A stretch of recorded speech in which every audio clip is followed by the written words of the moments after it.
ถานีนัดพบกันน้องพี่วันนี้วันดีวันเสาร์สวดมนต์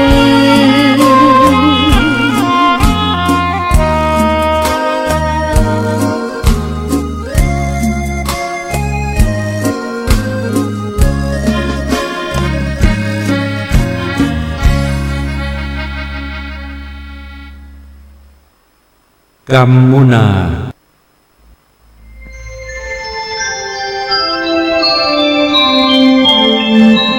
ขณะนี้ท่านกำลังฟังสถานีวิทยุกระจายเสียงคลื่นเพื่อการศึกษาพระพุทธศาสนาและวัฒนธรรมระบบ FM 104.5 เมกะเฮิรตซ์ออกอากาศณวัดฝายหินตำบลสุเทพอำเภอเมืองจังหวัดเชียงใหม่โทรศัพท์053-226-058 053-810-406 053-943-691บางคนไม่เชื่อเรื่องนรกสวรรค์บางคนเชื่อเพียงว่าคนเราเกิดมาแล้วก็ตายลงแค่นั้นส่วนบางคนคิดว่าคนเราเท่ากันหมดทุกอย่าง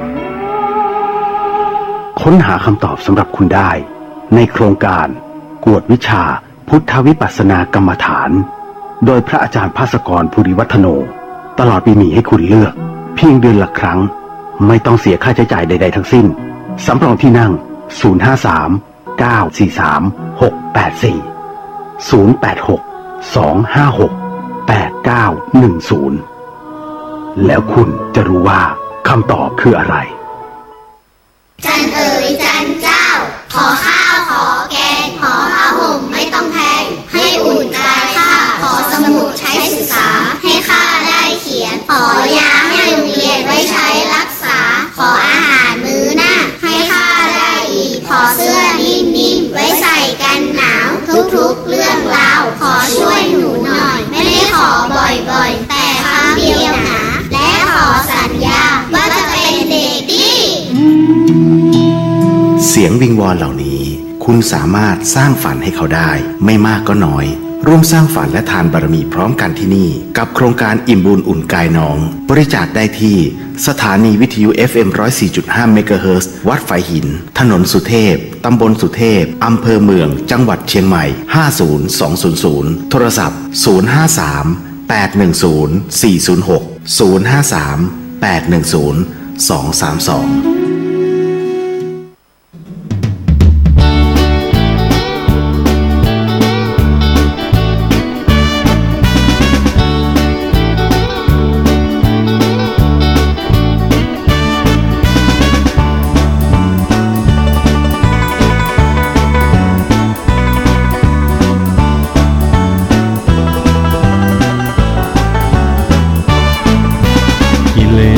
คืออะไร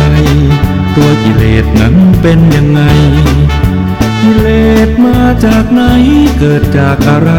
คุณรู้หรือเปล่ากิเลสที่ร้ายแรง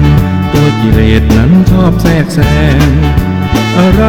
ที่แอบแฝงคอยทิ่มแทงยั่วให้เกิดกิเลสโลภะโทสะโมหะ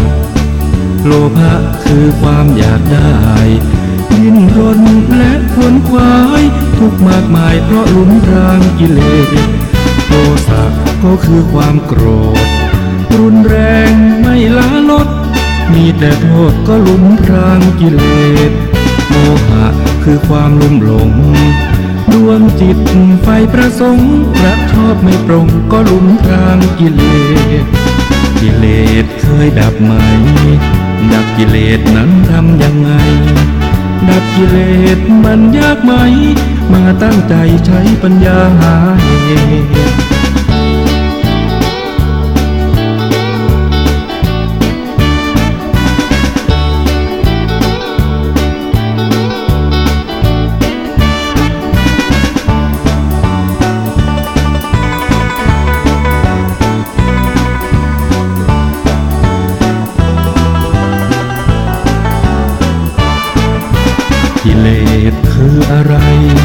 ตัวกิเลสนั้นเป็นยังไง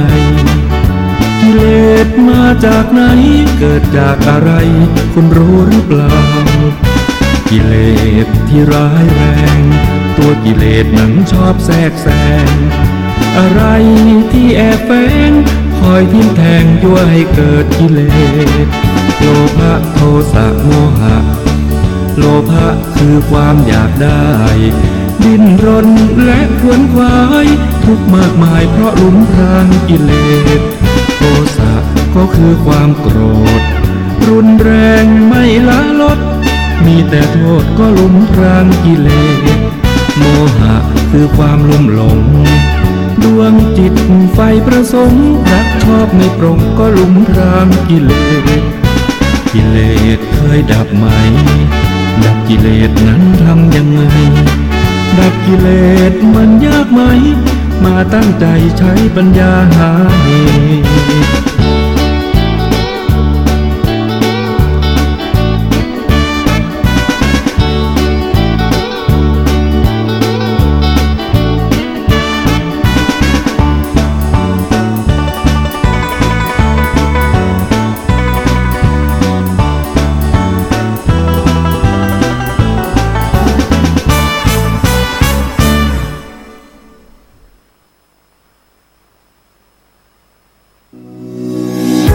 จ้างกินจ้างใจใส่ใจสุขภาพกับสสจ.เจียงใหม่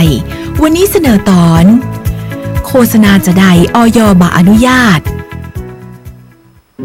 โฆษณาเหล่านี้โอ้อวดเกินจริงและอย.บ่อนุญาตให้โฆษณาตัวแยกเป็น2ประเภทเฮามาดูกันนะเจ้าประเภทแรกคือเครื่องสำอางเจ้าถ้าเครื่องสำอางนั้นโฆษณาว่าใจแล้วสิวฝ้ากระหายไปหรือทาแล้วสลายไขมันได้ทาแล้วปรับรูปหน้าเฮือเล็กเรียวลงหรือลดการสร้างเม็ดสีผิวให้ผิวขาวถาวรเติมเต็มร่องลึกหรือสร้างคอลลาเจนให้หน้าเต่งตึงอันนี้ตึงหมดตึงมวลอย.บ่อนุญาตให้โฆษณาเจ้าส่วนอาหารเจ้าที่เปิ้ลบ่อนุญาตคือช่วยเพิ่มพลังทางเพศช่วยทำให้ขนาดหน้าอกใหญ่ขึ้นกระชับมดลูกช่วยขจัดสารพิษออกจากร่างกายช่วยทำให้ความจำดีดื่มเพื่อลดน้ำหนักหรือดื่มเพื่อลดไขมันหรืออ้างว่ารักษาโรคสะปะปั่นอันอย่างใดโรคเบาหวานมะเร็งหัวใจความดันโลหิตสูงอันนี้ตึงหมดตึงมวลจดเป็นอาหารห้ามโฆษณาว่ารักษาได้นั่นเองสิ่งเหล่านี้คืออย.บ่อนุญาตถ้ามีการโฆษณาแล้วแสดงว่าขี้จุขี้โวขี้โมหรือโฆษณาเกินจริงนั่นเองเจ้าด้วยความปรารถนาดีจากสำนักงานสาธารณสุขเชียงใหม่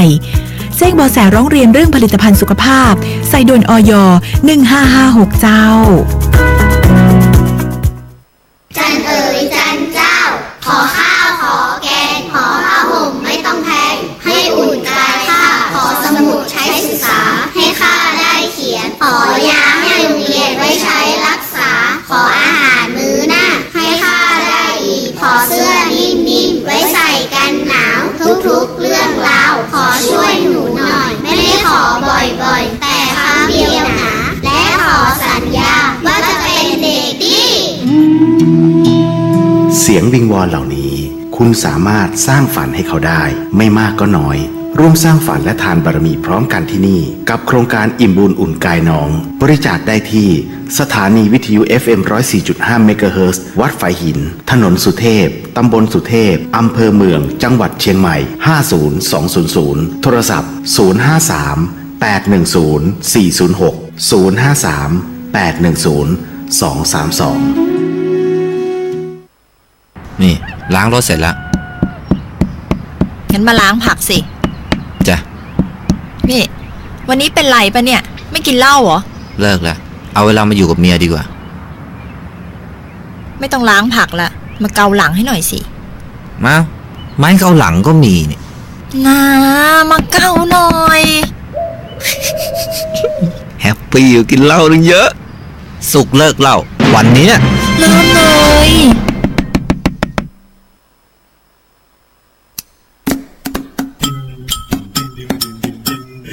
บ้านเบอร์เรอเปิดไฟสะอาซาอาม่ายังบ่นแสบตาว่าคนหายไปไหนดูพี่แว่นนั่นสิครับ เปิดน้ำทิ้งกันเข้าไปอยากถามว่าทำไมบ้านพี่มีเกลือหรือไงครับอย่างนี้ต้องหารสองเปิดทีวีทิ้งไว้แต่ไม่ชอบดูพี่ทำอย่างนี้กันหนูมันบาปรู้ไหมดูพี่อ้วนสิคะอาบน้ำยังมีกาใจเรียกลูกหลานมามากมายให้มาอยู่ใต้พุงอย่างนี้ต้องหารสองอย่างนี้ต้องหารสองญาติก็จะไปใจก็จะขาดญาติเห็นเปลืองกระดาษญาติเลยไม่อยากไปฟังเพลงนี้จบแล้วไม่รู้จะช่วยยังไงรวมพลังร่วมใจคิดก่อนใช้ทุกทีอย่างนี้ต้องหารสองอย่างนี้ต้องหารสอง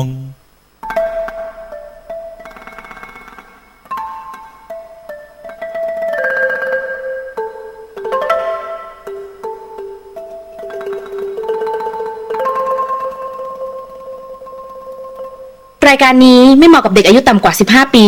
และตุ๊กแต๋วที่แฝงตัวมาหากินในพระศาสนาผู้ปกครองหรือพระผู้ใหญ่ควรพิจารณาในการรับฟัง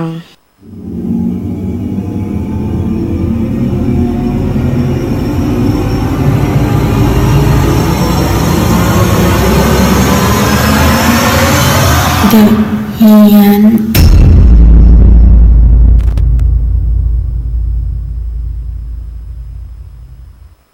I've been watching you a la la la la long a la la la la long long long long long come on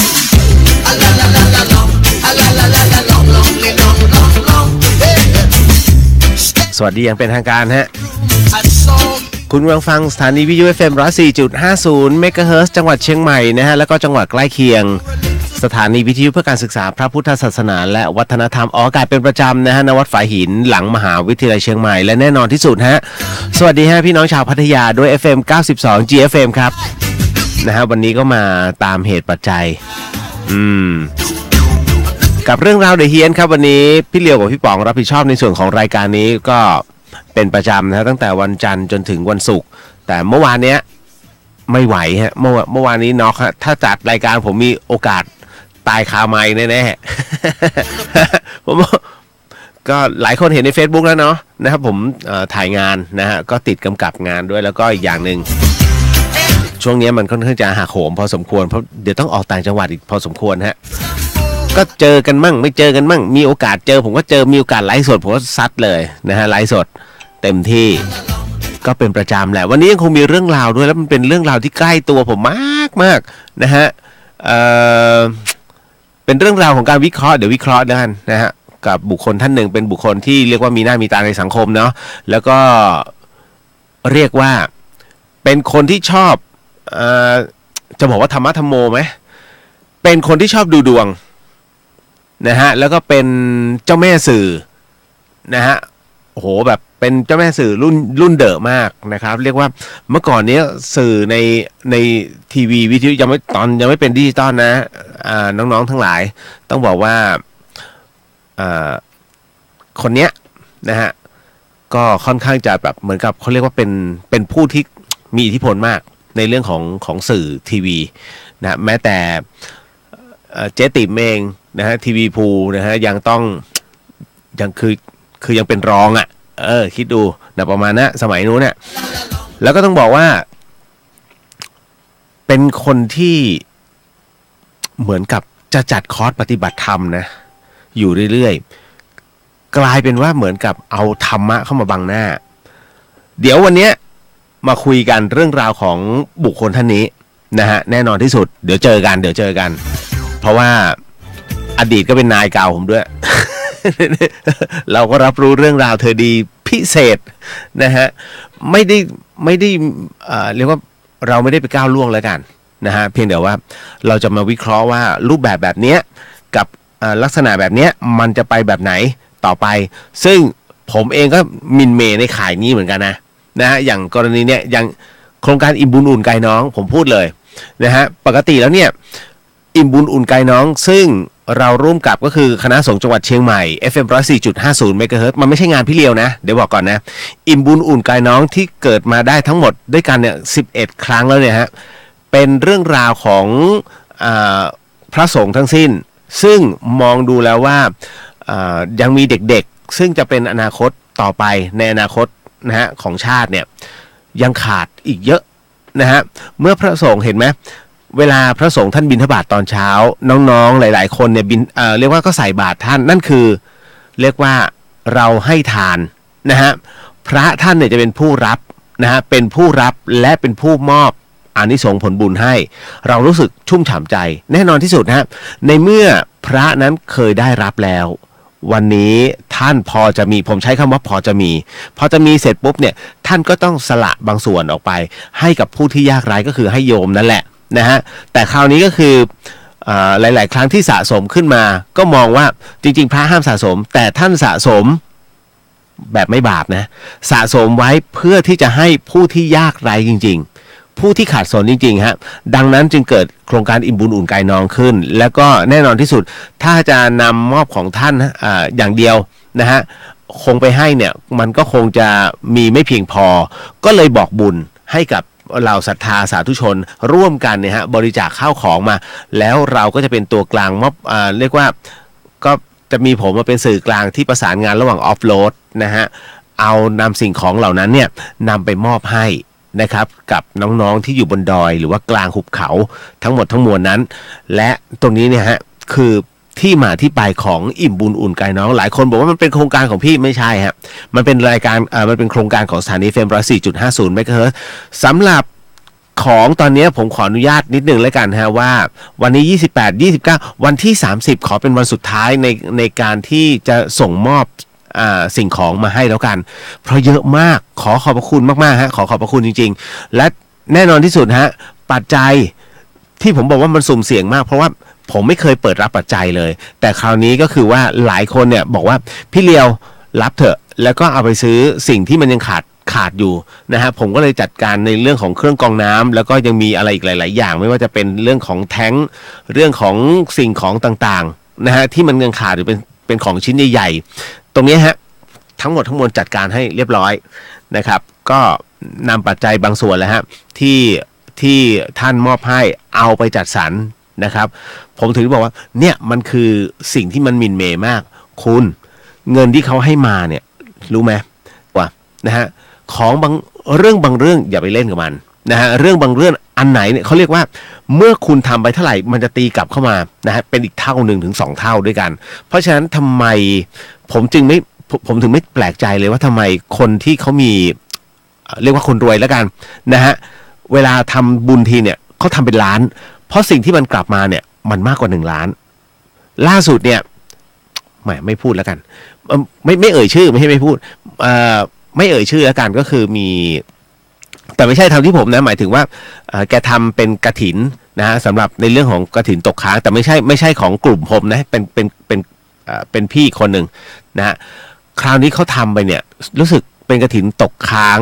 4 วัด2 ล้านบาทไม่น่าเชื่อฮะด้วยอานิสงส์ตรงเนี้ยเขาได้กลับมาเนี่ยตอนนี้20 กว่าล้านฮะเป็นเหมือนกับว่าคือแกขายผลิตภัณฑ์แล้วมีคนสั่งเนี่ยออกไปจำหน่ายเยอะมากได้กำไร20 กว่าล้านโอ้โหคุณพระช่วยคุ้มสุดๆไม่เขาถึงท่านถึงได้บอกว่าเมื่อเราบริจาคอะไรออกไปเนี่ยไม่ต้องกลัวฮะเมื่อทำแค่ไหนเดี๋ยวมันจะตีกลับมานะฮะ1 เท่า 2 เท่าว่ากันไปตามอานิสงส์หน้าบุญของแต่ละคนนะฮะก็ต้องขอบพระคุณนะครับผมจะปิดรับบริจาคด้วยทั้งหมดทั้งมวลปัจจัยไม่ต้องส่งมาแล้วก็คือตั้งแต่วันที่30ปิดรับทุกอย่างเลยนะฮะเพราะฉะนั้นท่านใดที่อยากจะส่งมาขออนุญาตแล้วกันนะฮะผมอยากได้เป็นเมล็ดพันธุ์ผักนะฮะขอเป็นเมล็ดพันธุ์ผักนะฮะแล้วก็ผ้าอนามัย2 อย่างพอนะครับเพราะมันต่อยอดได้ส่วนผ้าอนามัยนั้นมันเป็นอะไรที่มีความจำเป็นมากๆตอนแรกผมจะเอารองเท้าแตะด้วยแต่มองแล้วเฮ้ยเดี๋ยวเอาไปแล้วเด็กมันใส่ไม่ได้วุ่นวายผู้ใหญ่นะฮะก็เลยขอแบบนี้ละกันนะฮะถ้าใครอยากจะร่วมบุญนะฮะอิ่มบุญอุ่นกายน้องครับก็ส่งมาได้ที่ธรรมสถานมหาวิทยาลัยเชียงใหม่หรือว่าวัดฝายหิน FM 104.50 เมกะเฮิรตซ์ก็ได้ฮะนำมาไว้แล้วเดี๋ยวผมมาขนลงไปเองนะฮะก็นะตรงนี้ขอบพระคุณทุกๆน้ำใจนะครับแม้ว่าจะเป็นสิ่งของเพียงเล็กน้อยนะแต่ณวันนี้ผมบอกเลยว่าครอบครัวเดอะเฮียนเอามาให้ทีละนิดแล้วมันใหญ่มากมันค่อยเยอะขึ้นจน บอกตรงๆฮะว่าขออนุญาตปิดรับแล้วกันนะฮะสิ้นเดือนนี้ก็คือวันสุดท้ายวันที่30จากที่ผมเคยบอกว่าวันที่4วันสุดท้ายนะฮะขอล่นขึ้นมาแล้วกันเพราะว่าตอนนี้มันเก็บไม่ได้อะมันเยอะมากๆนะฮะเดี๋ยวคือมันจะเหลือเพราะทั้งหมดมัน8โรงเรียนพยายามจะจัดสรรเพราะว่ารถผมยังมีไม่ถึงมันไม่เท่าไหร่10 กว่าคันนะฮะแต่เดี๋ยวจะลองดูแล้วกันเพราะบางคันตัดสั้นไงนะฮะทำไมต้องตัดสั้นเพราะว่าเวลากลับรถกลางป่าเนี่ยมันไม่ติดนะฮะถ้ารถยาวปุ๊บมันตกเหวก็เลยต้องบอกก่อนฮะที่ไปอันตรายทุกที่ครับนะฮะเอาละฮะก็ต้องบอกก่อนว่าทั้งหมดทั้งมวลทั้งรายการเนี่ยสนับสนุนโดยนาอีสนะฮะนาอีเซรั่มแชมพูที่ลดอาการหลุดร่วงของเส้นผมรวมถึงซันออโต้เซ็นเตอร์นะฮะก็เป็นศูนย์รถยนต์มือ2นะฮะเป็นเต็นท์รถยนต์มือ2พัทยาเหนือครับเอาละฮะเดี๋ยววันนี้ก็คงจะมีข่าวคราวอยู่เรื่อยๆนะฮะขอบพระคุณมากมีเข้ามาเยอะพอสมควรนะฮะสวัสดีครับพี่เลียวขอหลอนๆก่อนนะครับแหมใจเย็นๆมันก็มีสลับสับเปลี่ยนกันไปนะฮะแล้วก็จะพูดถึงในเรื่องของอานิสงส์ผลบุญด้วยเพราะว่าหลายคนหลายที่ตอนนี้มันมีเรื่องราวมากมายไม่ว่าจะเป็นสำนักปฏิบัติธรรมอะไรต่างๆนานาที่มีการลงโทษบทลงโทษต่างๆเนี่ยมันไม่ใช่มันเป็นการมันท่านมหาภัยวันก็บอกว่ามันสอนตรงไหนเหรอทำโทษเด็กโดยเอาปากคาบจานนะฮะมันได้ประโยชน์ตรงไหนหรือว่าอะไรตรงไหนแต่ว่าพระที่อย่างเมื่อเช้าที่ผมนั่งดูข่าวอยู่เนี่ยพระที่ท่านให้คำตอบท่านก็พูดไม่ออกว่าจะทำต่อหรือเปล่านะเหมือนกับว่าก็ถ้ามันไม่ดีก็ยังไม่รับปากแล้วกันแสดงว่าในความคิดของท่านจะต้องทำแบบนี้คือมันกลายเป็นว่าเด็กเนี่ยเกลียดพระเกลียดพระพุทธศาสนาไปเลยซึ่งมันไม่ใช่แนวทางที่องค์พระสัมมาสัมพุทธเจ้าท่านบอกไงไม่ใช่ว่าท่านทำผิดอะไรมานะฮะมันเขาเรียกว่าบางครั้งเนี่ยคนเรามีหลงว่าอันเนี้ยคือสิ่งที่ดีนะฮะแต่ต้องนึกถึงความถูกต้องและความเข้าใจด้วยความเป็นไปในโลกปัจจุบันด้วยเพราะมันเร็วนะคุณเวลาคุณจะทำอะไรก็ตามเนี่ยในสังคมปัจจุบันแค่ยกโทรศัพท์ขึ้นมาตึ้งเรียบร้อยแล้วฮะมันอยู่ในโลกโซเชียลทันทีเพราะฉะนั้นสื่อสารเดี๋ยวนี้ไวมากคุณจะไปปฏิเสธไม่ได้ต่อให้ยิ่งใหญ่แค่ไหนมึงรู้จักกูหรือเปล่ากูเป็นใครโอ้ตายแล้วไอ้นี่เป็นใครต้องรีบกดเลยฮะถ่ายนี่ฮะแล้วคุณก็ขึ้นหัวข้อเลยมีคนประสาทแดกนะฮะขึ้นมาไม่รู้ว่าตัวเองเป็นใครถามใหญ่เลยว่ามึงรู้ไหมว่ากูเป็นใครนะฮะเนี่ยถ่ายมันไว้แป๊บเดียวฮะไอ้พวกเนี้ยนะฮะมันก็จะไปอยู่ในโลกโซเชียลเป็นการประณามแล้วก็อยู่กันไม่ได้จริงเพราะสังคมโซเชียลสมัยนี้รุนแรงมากนะฮะแต่บางครั้งบางคราวมันก็อันตรายคือมันเป็นดาบสองคมถ้าคุณส่งไปในรูปแบบที่ยังไม่เข้าใจเรื่องราวเลยแล้วไปด่าเขาเนี่ยแล้วด่าพ่อด่าแม่เขาเนี่ยอย่างกรณีของน้องพลอยเนี่ยนะฮะที่ไปตำหนิคุณเท่งแต่บังเอิญว่าไปทั้งหมดไม่ใช่ตำหนิคุณเท่งเป็นตำหนิภรรยาคุณเท่งนะฮะซึ่งเป็นเมียที่ถูกต้องตามกฎหมายโอ้โหคือต้องถามรู้ลึกเกี่ยวกับครอบครัวเขาบ้างหรือเปล่าคือเอาสนุกปากเขาว่ามันก็มีฮะส่วนใหญ่เนี่ยจะไม่ใช่ผู้ใหญ่บอกเลยฮะผู้ใหญ่เขาไม่ทำกันเพราะว่าผู้ใหญ่เนี่ยเขามีวิจารณญาณในการไต่ตรองเวลาจะตำหนิใครสักคนหนึ่งส่วนใหญ่จะเป็นไว้เต็มที่นะไม่เกิน24นะฮะแต่ถ้าเอาสืบกันจริงๆเนี่ยผมว่าไม่น่าจะเกิน18ที่ใช้คำพูดดุเดือดขนาดนี้เพราะว่ามันยังไม่รู้เรื่องราวของชีวิตไงแต่คนที่เขารับรู้เรื่องราวของชีวิตเขาจะนิ่งๆฮะนะประมาณนี้ยกสวัสดีครับพี่เดียวสวัสดีครับผมนะฮะแล้วก็มาเรื่องราวต่อไปพี่มาทางอะไรนะไม่ต้องทำไรมาจากทางพี่เองคืออะไรพี่แมว เร่งอัพสตรีมหน่อยความชัดภาพต่ำไปนะฮะไม่เป็นพระอาจารย์วิศวัตอยู่นี่แหละฮะไม่ต้องกลัวกี้สวัสดีค่ะนะฮะอ้วนหล่อเลยครับขอบพระคุณนะฮะอันนี้ดุดดาวใช่ไหมมีความหล่อขอบคุณมากจ้ะนะฮะมาถึงต่อไปอ้วนบอกว่ากำลังจะเลิกงานครับกำลังจะกลับบ้านเดินทางปลอดภัยนะอ้วนนะครับคือน้องอยู่ปั๊มปตท.มช.นี่เองนะครับต่อมาผมทักไปเรื่อยๆนะครับปุ้มปุ้ยสวัสดีครับพี่เลียวสวัสดีครับ คุณผู้ฟังครับวันนี้ยังคงมีเรื่องราวพอสมควรและมีเรื่องราวเกี่ยวกับงานพระศาสนาแบบไม่น่าเชื่อครับเพราะว่าข่าวแรกเลยแล้วกันฮะหลวงพี่ซิกแพคโอ้โหเล่นเอาสาวๆอยากลงนรกเป็นแถว เฮ้ยอันนี้มันไม่ใช่เรื่องเล่นๆแล้วนะฮะคืออย่างนี้ในสื่อโซเชียลมันก็มีภาพเนี่ยก็ไม่รู้ว่าปลอมตนเป็นพระหรือเปล่านะฮะแต่ว่าก็โชว์ซิกแพคอะนะฮะแล้วก็เล่นกล้ามนะฮะโอ้โหแต่ไม่ได้ถ่ายด้านบนไงนะฮะคือหลวงพี่ก็อวดกล้ามลงโซเชียลนะฮะแซบสถานวงการสงฆ์ชาวเน็ตลั่นตกนรกก็ยอม เดี๋ยวได้สมใจแน่เงยนะฮะผู้ใช้ Facebook ที่ชื่อว่าสุรเสกขวาที่จักเนี่ยโพสต์ภาพรูปหนุ่มโชว์ซิกแพคสุดเซ็กซี่พร้อมกับถืออุปกรณ์ออกกำลังกายในมือแต่สิ่งที่สะดุดตาแล้วก็สร้างความสงสัยให้กับชาวเน็ตไม่น้อยนั่นก็คือชายคนนี้แต่งกายโดยท่อนล่างเนี่ยคุณผู้ฟังครับท่อนล่างนั้นเป็นผ้าสีเหลืองออกส้มที่ดูคล้ายพระสงฆ์ซึ่งผู้โพสต์เขียนบรรยายว่ารู้ใช่ไหมว่าการเล่นฟิตเนสไม่ใช่กิจของสงฆ์แต่จะอนุโลมให้ครั้งหนึ่งซื้อเวใส่บาตร นะฮะโอ้โหโพสต์นี้สร้างความฮือฮา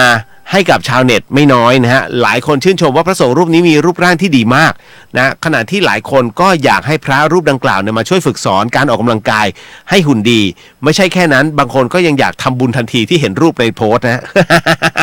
อย่างไรก็ตามเนี่ยผู้ใช้อินเทอร์เน็ตจำนวนหนึ่งก็หลงไหลซิกแพคของหลวงพี่รูปนี้เนี่ยทั้งที่ทราบดีว่าการคิดเช่นนั้นแต่จะเป็นบาปติก็ตามขณะที่บางความเห็นก็บอกว่ายอมตกนรกกันเลยทีเดียวนะฮะพอถึงตรงนี้เนี่ยแน่นอนที่สุดมาเดือดร้อนพระผู้ใหญ่ฮะไม่ต้องแพงนะฮะก็เลยต้องบอกกันเลยฮะพระผู้ใหญ่ท่านก็พูดเลยทันทีนั่นก็คือพระอาจารย์พยอมฮะหลวงพี่เรียกพระอาจารย์แล้วกันพระอาจารย์พยอมบอกว่ามองพระอวดกล้ามลงโซเชียลไม่เหมาะอ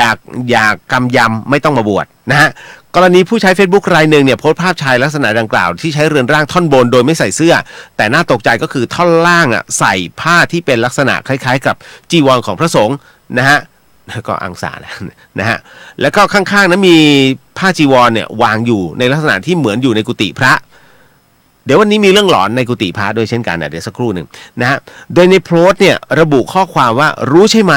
ว่าการเล่นฟิตเนสไม่ใช่กิจของสงฆ์แต่อนุโลมให้ครั้งหนึ่งซื้อเวใส่บาตรนะฮะจนกระทั่งกลายเป็นกระแสมีคนเข้ามาคอมเมนต์แล้วก็แชร์กันต่อไปเป็นจำนวนมากครับตรงนี้นี่เองครับเขาบอกว่าคือคนที่โพสต์เขาบอกว่าเขาไปเจอใน Twitter เลยนำภาพมาโพสต์ต่อไม่ได้รู้จักกับคนที่อยู่ในภาพหรอกและไม่แน่ใจว่าเป็นพระจริงหรือเปล่าโดยปกติแล้วเนี่ยตนชอบโพสต์ภาพแนวขำขันลักษณะนี้มาเป็นเวลานานแล้วแต่ครั้งนี้เป็นครั้งแรกที่ใช้ภาพชายแต่งกายคล้ายกับพระเนี่ยซึ่งก็ไม่คิดว่าจะมีการแชร์จนเป็นข่าวดังเพราะภาพลักษณะเนี้ยนะฮะก็ให้เห็นเฉพาะแบบเกลื่อน Twitter อยู่แล้วจริงดินะฮะตรงนี้เองนะฮะพระอาจารย์พยอมกัลยาโนเนี่ยนะฮะเจ้าอาวาสผู้พัฒนามูลนิธิวัดสวนแก้วจังหวัดนนทบุรีก็บอกว่าการออกกำลังกายของพระเนี่ยที่ดีที่สุดก็คือการทำฌานทำสมาธิการออกบิณฑบาตการกวาดวัดถูวัดก็คือการออกกำลังกายแล้วแต่ถ้าเป็นการเพาะกายเพาะกล้ามเนื้อถ่ายรูปโชว์เรือนร่างลงในสื่อออนไลน์แบบนี้ถือว่าเป็นพระที่ลืมสมณสัญญาของการเป็นพระสงฆ์เพราะถ้ามีสมณสัญญาเนี่ยจะรู้ว่าเรื่องนี้เป็นเรื่องที่ไม่ควรทำแต่ถามว่าผิดวินัยร้ายแรงถึงขั้นขาดความเป็นพระหรือเปล่าก็คงไม่ถ้าทำร่างกายให้แข็งแรงเพื่อปฏิบัติหน้าที่ของพระสงฆ์ให้สมบูรณ์อย่างไรก็ตามเนี่ยเรื่องนี้มองว่าไม่เหมาะสมเพราะจะทำให้ชาวโลกติเตียนได้คือโลกาวชะนะฮะทำให้ศาสนามัวหมองซึ่งถ้าหากอยากจะออกกำลังกายมีร่างกายกำยำก็กลับไปอยู่บ้านไม่ต้องมาบวชเป็นพระนะฮะอันนี้หลวงพ่อท่านก็บอกนะครับคือมันไม่ผิดคุณผู้ฟังอย่างที่พระอาจารย์ท่านบอกแต่มันผิดพระวินัยถามว่าท่านมันเหมาะสมไหมก็ถ้ามีการโจทย์ขานกันแบบนี้เรียบร้อยฮะนะฮะอันนี้ผิดแน่ๆนะอันนี้บอกไว้ก่อนนะครับบางคนก็ไม่รู้จักข้อสงฆ์นะไอ้นู่นไอ้นี่ดีไปหมดแต่ที่สัญญาว่ายอมตกนรกก็ยอมเขาเรียกว่าสัญญานะฮะการสัญญาสาบานนั้นมีผลนะไม่ใช่ไม่มีผลแม้จะพูดเล่นๆเนี่ยแต่มันมีผลทันทีเพราะฉะนั้นเขาถึงได้บอกว่าอย่าสัญญาอะไรพร่อยๆนะครับอย่าสาบานอะไรพร่อยๆถ้าทำไม่ได้นะฮะเพราะฉะนั้นเนี่ยคำสัญญาหรือว่าคำอะไรก็ตามเนี่ยเวลาคุณพูดออกไปต่อ ตอนแรกเนี่ยนะฮะคุณเป็นนายคำพูดแต่พอรับหลังปุ๊บคำพูดเป็นนายคุณเนี่ยวันเนี้ยนะฮะมันเกิดตรงนี้ขึ้นมาส่วนพระที่เรียกว่าโชว์ซิกแพคนั้นต้องดูอาการทางจิตท่านนิดหนึ่งนะเพราะว่าถ้าท่านเคร่งวินัยจริงๆนะฮะท่านจะไม่ทำแบบนี้เรื่องราวแบบนี้มันเคยเกิดขึ้นมาพอสมควรนะฮะอย่างคนที่ไปลักลอบถ่ายพระกำลังทำงานเนี่ยแล้วก็ร่างกายกำยำแล้วก็เอามาลงนะฮะแล้วก็พูดไปต่างๆนานาคือพระท่านอยู่ของท่านเฉยๆแต่กรณีแบบนี้มันโจ่งครึ่มก็คือท่านถ่ายในกุฏิของตัวเองนะฮะมันก็เลยทำให้เนี่ยกลายเป็นพระสงฆ์เห็นไหมเวลาเขาพูดถึงพระสงฆ์แต่เขาไม่ได้บอกว่าชื่อพระน้อยพระกอพระขอเขาไม่ได้พูดนะฮะเขาพูดคำว่าพระสงฆ์นั่นหมายถึงว่าทั้งหมดเลยเห็นไหมพระรูปใดนะฮะน้องเนนนะฮะรูปใดที่ฟังอยู่บอกต่อๆกันไปด้วยว่าเวลาสังคมตำหนิไม่ได้ตำหนินะฮะว่าพระน้อยพระกอพระขอไม่ใช่แต่เขาใช้คำว่าพระสงฆ์นั่นคือตำหนิพระทั้งหมดนะฮะเพราะฉะนั้นจะทำอะไรเนี่ยน้องๆนะฮะอันนี้ก็เลยต้องบอกก่อนว่าการตำหนิหรือเขาเป็นว่าเขาเรียกว่าถ้าตำหนิพระสงฆ์นะฮะเขาเรียกว่าเป็นวจีกรรมนะฮะแต่อันเนี้ยก็เลยต้องบอกว่าในฐานะที่เป็นสื่อมวลชนนะครับเป็นอาจารย์ผมก็เลยขอต้องบอกนิดนึงแล้วกันว่ากรณีตรงนี้อยากให้น้องเนนนะครับหรือว่าพระคุณเจ้าทั้งหลายนะช่วยเวลาเข้าที่ประชุมสงฆ์เนี่ยเอาข้อนี้เข้าไปพูดเสนออยู่บ่อยๆฮะอัดเข้าไปเยอะๆอัดเข้าไปเยอะๆนะฮะเพราะไม่งั้นเนี่ยสงฆ์เสื่อมฮะนะครับเพราะฉะนั้นตอนนี้คณะสงฆ์เขาจึงมีการเขาเรียกประชุมอยู่เรื่อยๆเพื่อที่จะเนี่ยให้พระวินัยแข็งแรงมากขึ้นนะครับตรงนี้จบไปอันนี้ถามว่าโดนไหมโดนสิครับโดนที่ไหนเขาเรียกโดนนี้โยมโดนในเรื่องของสัญญาพระโดนในเรื่องของนี่ฮะการทำให้เขาเรียกว่าโลกาวชาแล้วก็ติเตียนถ้าไม่ชำระในเรื่องของไม่ไปเข้ากรรมนะฮะมันก็มีผลกับชีวิตนะฮะจะบอกว่าชีวิตผมตอบผมไม่ใช่เจ้าชีวิตตอบไม่ได้มันแล้วแต่กรรมของท่านนะครับต่อมาอีกหนึ่งเรื่องราวผมบอกแล้วว่าหลายๆเรื่องหลายๆราวเนี่ยนะฮะมันจะมีผลมากมายทำไมคนเราชอบอะไรที่มันปลอมๆนะฮะมันไม่มีหน้าไม่มีตาในสังคมหรออย่างผมเนี่ยผมก็บอกอยู่กรุงเทพผมก็นอนบ้านนอนคอนโดอยู่เชียงใหม่ผมก็นอนสถานปฏิบัติธรรมผมไม่ได้บอกว่าผมมีบ้านที่เชียงใหม่ก็พูดดิใครอยากคบก็คบดิใครไม่อยากคบก็เรื่องของเขาไปสิแล้วเราตายเหรอเราก็ไม่ตายนะฮะเพราะฉะนั้นถามว่าหน้าตามันกินได้ไม่เวลาเขาคุยกันเขาดูตรงนี้ฮะดูสกิลคุณเขาดูที่สมองนะฮะคนบางคนชอบที่จะหลอกคนอื่นนะฮะแต่ผมเป็นคนที่ชอบพูดตรงๆรับได้คือรับไม่ได้ก็แล้วแต่นะฮะแต่ผมจะไม่ใช่แบบพูดผงผางไปกรณีอย่างเงี้ยเขาบอกเลยฮะเพจดังแฉแพทย์หญิงเกย์ฮะคือผมก็ไม่เข้าใจนะหลอกเงินผู้ชายอ้างเอาไปเรียนต่อรับหลังใช้ชีวิตหรูหราแม่มันเข้ากับที่ผมจะพูดเมื่อกี้เลย เดี๋ยวจะหาว่าผมว่านายเก่าไม่ใช่นะฮะผมจะพูดถึงในรูปแบบของไม่เอาความเป็นนายเกิดขึ้นแต่จะเอาความเป็นบุคลิกนิสัยรวมไปถึงผลกรรมนะฮะผมถึงได้เขียนไงว่ากรรมไม่ต้องตามในชาตินี้ไม่ต้องถึงชาติหน้าชาตินี้มันก็มาแล้วนะฮะก็ใน Facebook เดี๋ยวเฮียนนะฮะที่ผมโพสต์ล่าสุดต่อมาฮะผู้สื่อข่าวก็รายงาน Facebook ชุดเฉพาะกิจต่อต้านทหารปลอมและตำรวจปลอมเขาได้โพสต์เรื่องราวของหญิงรายหนึ่งนะที่ถูกเรียกว่าหมอเก๋ฮะซึ่งทางเพจอ้างว่าเป็นแพทย์หญิงปลอมฮะพฤติกรรมของหญิงสาวรายนี้คืออ้างว่าจบจากมหาวิทยาลัยชื่อดังมักจะใส่เสื้อกาวนะฮะของหมอไปในที่ต่างๆเสื้อกาวคือเสื้อขาวๆคุณนะสั้นๆแล้วมีตาโลโก้พยาบาลอยู่ผมจะไม่กล้าใส่เลยผมเป็นพอสวแล้วซึ่งก็ได้บัตรได้อะไรได้เครื่องหมายเลยเรียบร้อยผมยังไม่กล้าใส่เลยอะถ้าไม่จำเป็นนะท่านถ้าไม่ถูกบังคับนะมึงต้องใส่มานะ นะถึงต้องใส่นั่นคือผมโดนบังคับนะแต่ไม่รู้จะใส่เพื่ออะไรไงนะฮะอย่างหมวกพสวก็มีโลโก้ของหมออยู่ก็ไม่ใส่ก็ไม่รู้จะใส่เพื่ออะไรนะฮะต่อให้แดดร้อนแค่ไหนผมก็เอาหมวกอื่นมาใส่อย่างเนี้ย ผมก็ใส่แบบนี้ผมไม่ได้เอาหมวกพสบมาใส่เล่นนะฮะมันไม่ใช่เรื่องราวที่จะต้องเอามา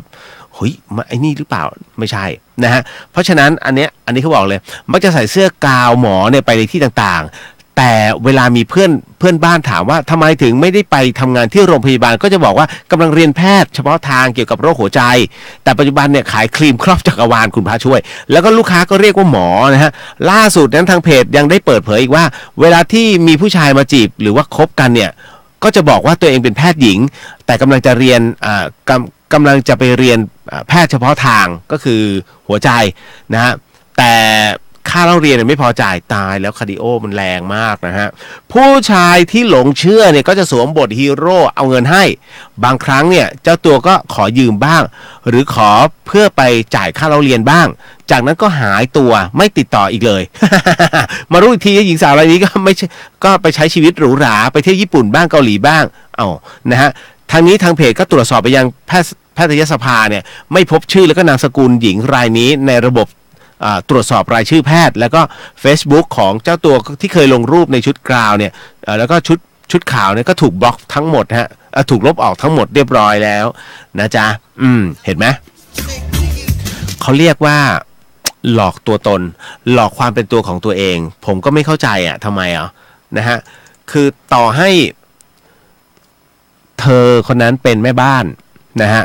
หรือเธอคนนั้นเป็นแค่คนหนึ่งที่รับจ้างล้างจานถ้าคนเราจะรักกันหรือว่าชอบกัน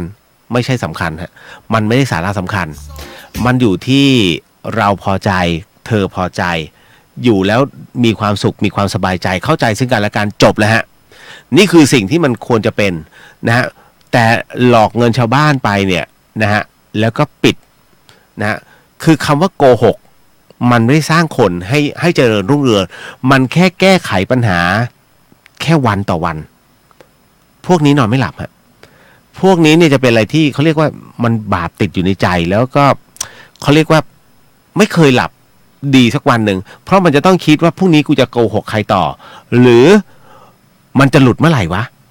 เห็นไหมเพราะฉะนั้นเขาถึงได้บอกว่าพูดไปเถอะความจริงไม่มีใครว่าอะไรนะฮะรับได้คือรับได้รับไม่ได้เดี๋ยวเขาก็บอกเองโอ้รับไม่ได้ก็แล้วแต่เธอนะฮะถ้าก็ฉันเป็นคนแบบเนี้ยแล้วก็ฉันก็ผ่านเรื่องราวแบบนี้มารับได้ไหมล่ะมันก็คือเรื่องผ่านมาแล้วถ้าเธอบอกรับไม่ได้หรอกก็มันเป็นผ่านไปแล้วจะไปแก้ยังไงล่ะเหมือนกับเวลาคุณทะเลาะกันคุณสังเกตไหมคุณผู้ชายฮะเวลาคุณทะเลาะกับคุณผู้หญิงเนี่ยสิ่งหนึ่งที่คุณจะสู้เธอไม่ได้คือการเอาความหลังมาคุยกันเนี่ยถ้าเมื่อก่อนนะถ้าแกไม่ไปเจอยายคนนั้นนะเนี่ยเราก็เป็นอย่างนี้แล้วแกเอาเงินไปทุบเรียบร้อยฮะมึงตายแล้วฮะมึงตายอย่างเขียดเลยเพราะว่ามันเป็นเรื่องราวเก่าๆที่คุณไม่สามารถจะดึงเอาไอ้เงินที่เคยไปเปย์เขาได้เอากลับมาได้ถูกไหมแต่เธอคนนั้นก็ขุดคุยขึ้นมาแล้วให้บ้านแตกเล่นๆแล้วสิ่งที่ตามมาคือคุณก็จะเงียบสลดกูผิดคือมันผิดจริงๆเขาเรียกมันแพ้ทางกันไงคุณนะฮะถูกไหมเพราะฉะนั้นเนี่ยมีอะไรคุณพูดเลยอะไรแบบเนี้ยแล้วเขาบอกว่าอย่าอันที่เวลาคุณคบกันนะ1อย่าเอาความหลังมาคุย2อย่าเอาฉันไปเปรียบเทียบกับคนนั้นเขานะฮะถ้ามีการเปรียบเทียบกันเหมือนกับบางคนเลี้ยงลูกไม่เป็นคุณเอาลูกคุณไปเปรียบเทียบกับลูกบ้านข้างบ้านหรือว่าไอ้ลูกที่อยู่ฝั่งตรงข้ามเนี่ยดูซิเนี่ยดูบ้านตรงข้ามเนี่ยลูกเขาเป็นหมอแล้วมึงเป็นอะไรเนี่ยผมเป็นช่างกลฮะเมื่อวานมึงไปตีเขามาอย่าไปเปรียบเทียบฮะถ้าคุณคิดจะเลี้ยงลูกรักลูกไม่ต้องไปดูบ้านอื่นเอาบ้านเราคุณต้องดูศักยภาพของลูกคุณว่าคิดได้แค่ไหนนะฮะเด็กเนี่ยมันมีเฉพาะเป็นสกิลของเขาแค่นี้บางคนอัดเรียนไปมึงเรียนไปเดี๋ยวกูมีตังค์เอากูส่งเรียนไปมึงเรียนเด็กบ้าฮะนะฮะมันจะอัดแล้วมันจะกลายเป็นเรื่องเก็บกดทันทีเพราะฉะนั้นเอาเบาๆคุณหากิจกรรมให้ลูกได้รีแลกซ์บ้างบางคนเอาเรียนชั่วโมงนี้เดี๋ยวเสร็จตรงนี้เดี๋ยวลูกไปเรียนเปียโนต่อนะคะคุณแม่บอกนะจากนี้ลูกไปเรียนจัดดอกไม้นะคะต่อจากนี้เดี๋ยวมีต่อเดี๋ยวฟิสิกส์เลยลูกเรียนพาร์ทไปก่อนลูกจะได้นำความคิดลูกเนี่ยจะได้นำคนอื่นตายเด็กบ้าพอดีนะฮะให้ความรักเขาบ้างนะครับเด็กต้องการตรงนั้นเอาละมาต่อไปฮะค พูดเหมือนมีลูกนะ ไหนๆก็ไหนๆแล้วเอาซะหน่อยแล้วกันในเรื่องของเมื่อกี้ที่ว่ากันไว้คืออย่างนี้ผมอ่านหัวข้อให้ฟังก่อนแล้วกันเพราะว่ามันค้างกันไว้ไม่ชอบอะไรคาผมชอบทีเดียวจบเลยมันเป็นเรื่องราวของผู้หญิงคนหนึ่งฮะนะฮะเหตุการณ์นี้มันโดนแฉขึ้นมาเมื่อวานเนี่ยคุณผู้ฟังจบจนกระทั่งวันนี้ก็ยังมีเรื่องราวนี้ต่อเนื่องพนักงานแฉเจ้าของสื่อใหญ่ค้างเงินเดือน2 ปีฮะค้างเงินเดือน2 ปีนะคุณนะฮะส่วนตัวเองเนี่ยนะฮะถอยรถเบนซ์เที่ยวเมืองนอกพนักงานสุดทนโพสต์ Facebook แฉเจ้าของสื่อใหญ่เบี้ยวเงินนะฮะจ่ายเงินนะมา2 ปีแล้วขณะที่ตัวเองกินหรูอยู่สบายแถมเที่ยวต่างประเทศด้วยผู้ใช้ Facebook รายหนึ่งนะได้โพสต์ข้อความว่าได้ทำงานกับเจ้านายในจ้างที่เป็นเจ้าของบริษัทสื่อใหญ่รายหนึ่งจ้ะนะฮะเรียกว่าแต่กลับไม่ได้รับค่าจ้างมาเป็นเวลากว่า2 ปีโดยพยายามทวงถามไปแล้วหลายครั้งจนกระทั่งถูกบล็อกนะฮะช่องทางโซเชียลขณะที่เจ้าของสื่อดังกล่าวนั้นใช้ชีวิตกินหรูอยู่สบายนะฮะไปเที่ยวต่างประเทศถอยรถเบนซ์คันใหม่ทั้งนี้เรื่องราวดังกล่าวนั้นมีอดีตพนักงานอีก10 กว่าคนนั้นตกเป็นผู้เสียหายฮะล่าสุดนั้นหลังจากมีกระแสข่าวดังกล่าวเกิดขึ้นในโลกออนไลน์เจ้าของ Facebook ก็ได้โพสต์ข้อความสนทนาระหว่างตนกับนายจ้างซึ่งมีการนัดให้เข้าไปเจรจาที่บริษัทแต่เขาไม่เอาฮะเหตุการณ์นี้ผมเคยโดน คนเดียวกันเลยนะฮะปกป้องมาตั้งนานไม่ใช่เรื่องของเรื่องเนี่ยเดี๋ยวผมจะเล่าที่มาที่ไปแล้วกันนะฮะเขาบอกงี้เนื้อข่าวตรงนี้ของไทยรัฐเขาบอกว่าเขาเปิดคลิปเสียงลูกจ้างคุยนะฮะอดีตเจ้าของสื่อใหญ่นะซัดเสียดายเป็นลูกน้องที่รักลูกจ้างเปิดคลิปเสียงเนี่ยอ้างพูดคุยกับอดีตเจ้าของสื่อใหญ่ทวงถามเรื่องหนี้โบยทนายจัดการบอกส่งให้กรมแรงงาน 50,000 ทุกเดือนนะซัดกลับไม่มีน้ำใจเสียความรู้สึกจากกรณีลูกจ้างเนี่ยออกมาโพสต์เรื่องราวโดยกล่าวอ้างอดีตเจ้าของสื่อใหญ่ค้างจ่ายเงินเดือนไม่ต่ำกว่า10 คนอีกทั้งทวงถามมานานถึง2 ปีกว่ากลับไม่ได้แม้แต่บาทเดียวจนกระทั่งเกิดเป็นกระแสข่าวขึ้นนะแล้วก็ได้รับการตอบกลับแต่เป็นข้อความในเชิงตัดพ้อนะฮะในทำนองที่ว่าขอให้เลิกทำร้ายกันล่าสุดนะในวันที่เมื่อวันนี้ฮะอดีตลูกจ้างก็โพสต์นะรายเดิมได้เปิดคลิปเสียงที่อ้างว่าได้พูดคุยกับอดีตนายจ้างถึงเรื่องดังกล่าวโดยฝ่ายอดีตเจ้าของสื่อใหญ่เนี่ยเริ่มประโยคว่าทำไมทำกับที่แบบนี้ทั้งที่ตนเองก็ทำเรื่องกับทนายความผ่อนเงิน 50,000 บาทให้กรมแรงงานทุกเดือนนะฮะแหมผมอยากจะเรียนเสียงนะฮะแล้วก็จะมีน้ำตาไหลนิดนึงผมก็ไม่รู้ว่าเธอเอกการแสดงหรือเปล่าแต่เป็นงี้ตลอด เดี๋ยวค่อยว่ากันผมไม่ได้นินทานะแต่ว่าผมรู้รู้สเต็ปแกนะฮะในคลิปเสียงบอกว่าและเป็นลูกน้องแบบนี้ทำพี่ได้ไงเสียความรู้สึกมากเลยนะเสียดายที่เป็นลูกน้องที่พี่รักนะมีอะไรน่าจะมานัดคุยกับพี่ไม่ใช่ทำแบบนี้ทำถูกไหมคิดให้ดีๆว่าทำแบบนี้ถูกไหมก็มันยังไม่มีถ้ามีแล้วเนี่ยไม่ให้ก็เป็นอีกเรื่องนึงบริษัทยังไม่มีรายได้ก็รู้อยู่แต่กับพี่เนี่ยไม่มีน้ำใจกันเลยเหรอคนเรามันต้องมีความกตัญญูพี่มีแต่จะให้ลูกน้องไม่มีกินไม่เป็นไรลูกน้องต้องมีกินบทเดิมเลยเมื่อ20 ปีที่แล้วแต่ถึงเวลาที่บริษัทลำบากคนเราต้องเห็นใจกันจริงๆก็น่าจะเลิกตั้งนานแล้วแต่รักลูกน้องไงคิดแทนลูกน้องแต่วันนี้เสียใจมากเสียใจที่สุดกับคนที่พี่รักทั้งสิ้นเลยแหมอยากจะบอกจังเลยพี่รักทุกคนแหละ พี่ก็พูดแบบนี้ทุกคนแหละ เวลาเรียกประชุมใหญ่นะฮะขณะที่อดีตลูกจ้างกล่าวโต้ตอบนะฮะบอกว่าไม่เคยได้รับเพราะเพิ่งจะดำเนินการฟ้องในปี61และที่ผ่านมาก็ติดต่อไม่ได้ก่อนที่จะทำเช่นนี้ก็คิดมาตลอดส่วนคนอื่นก็ติดต่ออดีตนายจ้างคนนี้ไม่ได้เลยอย่างไรก็ตามเนี่ยเมื่อถามถึงเรื่องการจ่ายหนี้ที่ค้างอยู่นะฮะว่าไม่จ่ายตอนนี้ใช่หรือเปล่านะฮะจะจ่ายหรือไม่จ่ายเอาง่ายๆเลยอดีตเจ้าของสื่อใหญ่ตอบว่าทนายทำเรื่องกับกรมแรงงานอยู่แล้วทยอยจ่ายทุกเดือนแต่ไม่รู้ว่าทางกรมจ่ายอย่างไรพร้อมนัดให้ผู้โพสต์และอดีตลูกจ้างรายอื่นเนี่ยมาพบแล้วก็เคลียร์ปัญหาฮะก็เพราะมันแดงไงครับพี่เลยเรียกเลยครับนะฮะเพราะเมื่อก่อนนี้พี่ไม่เคยเรียกไงฮะผมเล่าที่มาที่ไปนิดหนึ่งแล้วกันจริงๆผมไม่ได้อยู่ในเหตุการณ์นะแต่ อันเนื่องมาจากว่ามันระลึกชาติทันทีเพราะว่ามันบทมันคุ้นเคยฮะก็ต้องบอกว่าอดีตเนี่ยผมต้องบอกก่อนนะไม่ได้เกี่ยวเรื่องราวตรงนี้แต่ผมกำลังจะวิเคราะห์ผู้หญิงคนหนึ่งซึ่งอยู่ในแวดวงสื่อและค่อนข้างจะใช้ชีวิตหรูหรานะฮะในอดีตเคยนำบริษัทเข้าตลาดหลักทรัพย์นะฮะแล้วก็เป็นอะไรที่เรียกว่าสะเทือนน่ะเรียกว่าถ้าชื่อขึ้นมาสะเทือนเลยแต่ไม่พูดนะพอถึงตรงเนี้ยต้องบอกก่อนฮะว่าเธอเก่งมากผมเนี่ยเป็นเรียกว่าหนึ่งในขุนพลของเธอพูดง่ายๆหลายคนบอกคือหลายคนเขาบอกว่าเขาคุยกับผมอะแล้วเขาได้อะไรเยอะก็ใช่ฮะเพราะผมอยู่ในแวดวงตรงนี้แล้วเป็นขุนพลให้กับเขามาก่อนขุนพลประจำตัวเธอคนนี้มีไม่กี่คนหรอกนะฮะผมก็คือหนึ่งในนั้นแต่ว่าเราจะอยู่ในอีกเลเวลหนึ่งนะฮะไอ้กรณีอย่างเนี้ยนะฮะเธอเป็นคนที่เก่งผมพยายามปกป้องตลอดตรงที่เขาถูกคนนอกด่าแต่ผมก็จะบอกว่าเฮ้ยผมทำไม่ได้ผมรับไม่ได้หรอกกินเงินเดือนเขาแต่ถ้าให้ผมไปด่าเขาเนี่ยผมทำไม่ได้แต่ถ้าผมเป็นคนนอกแล้วเขามาโจมตีผมแล้วผมซัดกลับเนี่ยอันนี้ได้เพราะผมไม่ได้กินเงินเขาแล้วแต่ถ้าคุณอยู่ในองค์กรเดียวกันแล้วไปด่าเขาแล้วให้ผมไปร่วมด่าด้วยไม่ได้ผมไม่ทุบหม้อข้าวตัวเองจะเป็นคนอย่างนี้ฮะเพราะฉะนั้นเนี่ยในเมื่อเราอยู่ในองค์กรเราก็ต้องปกป้ององค์กรเราแต่ณวันนี้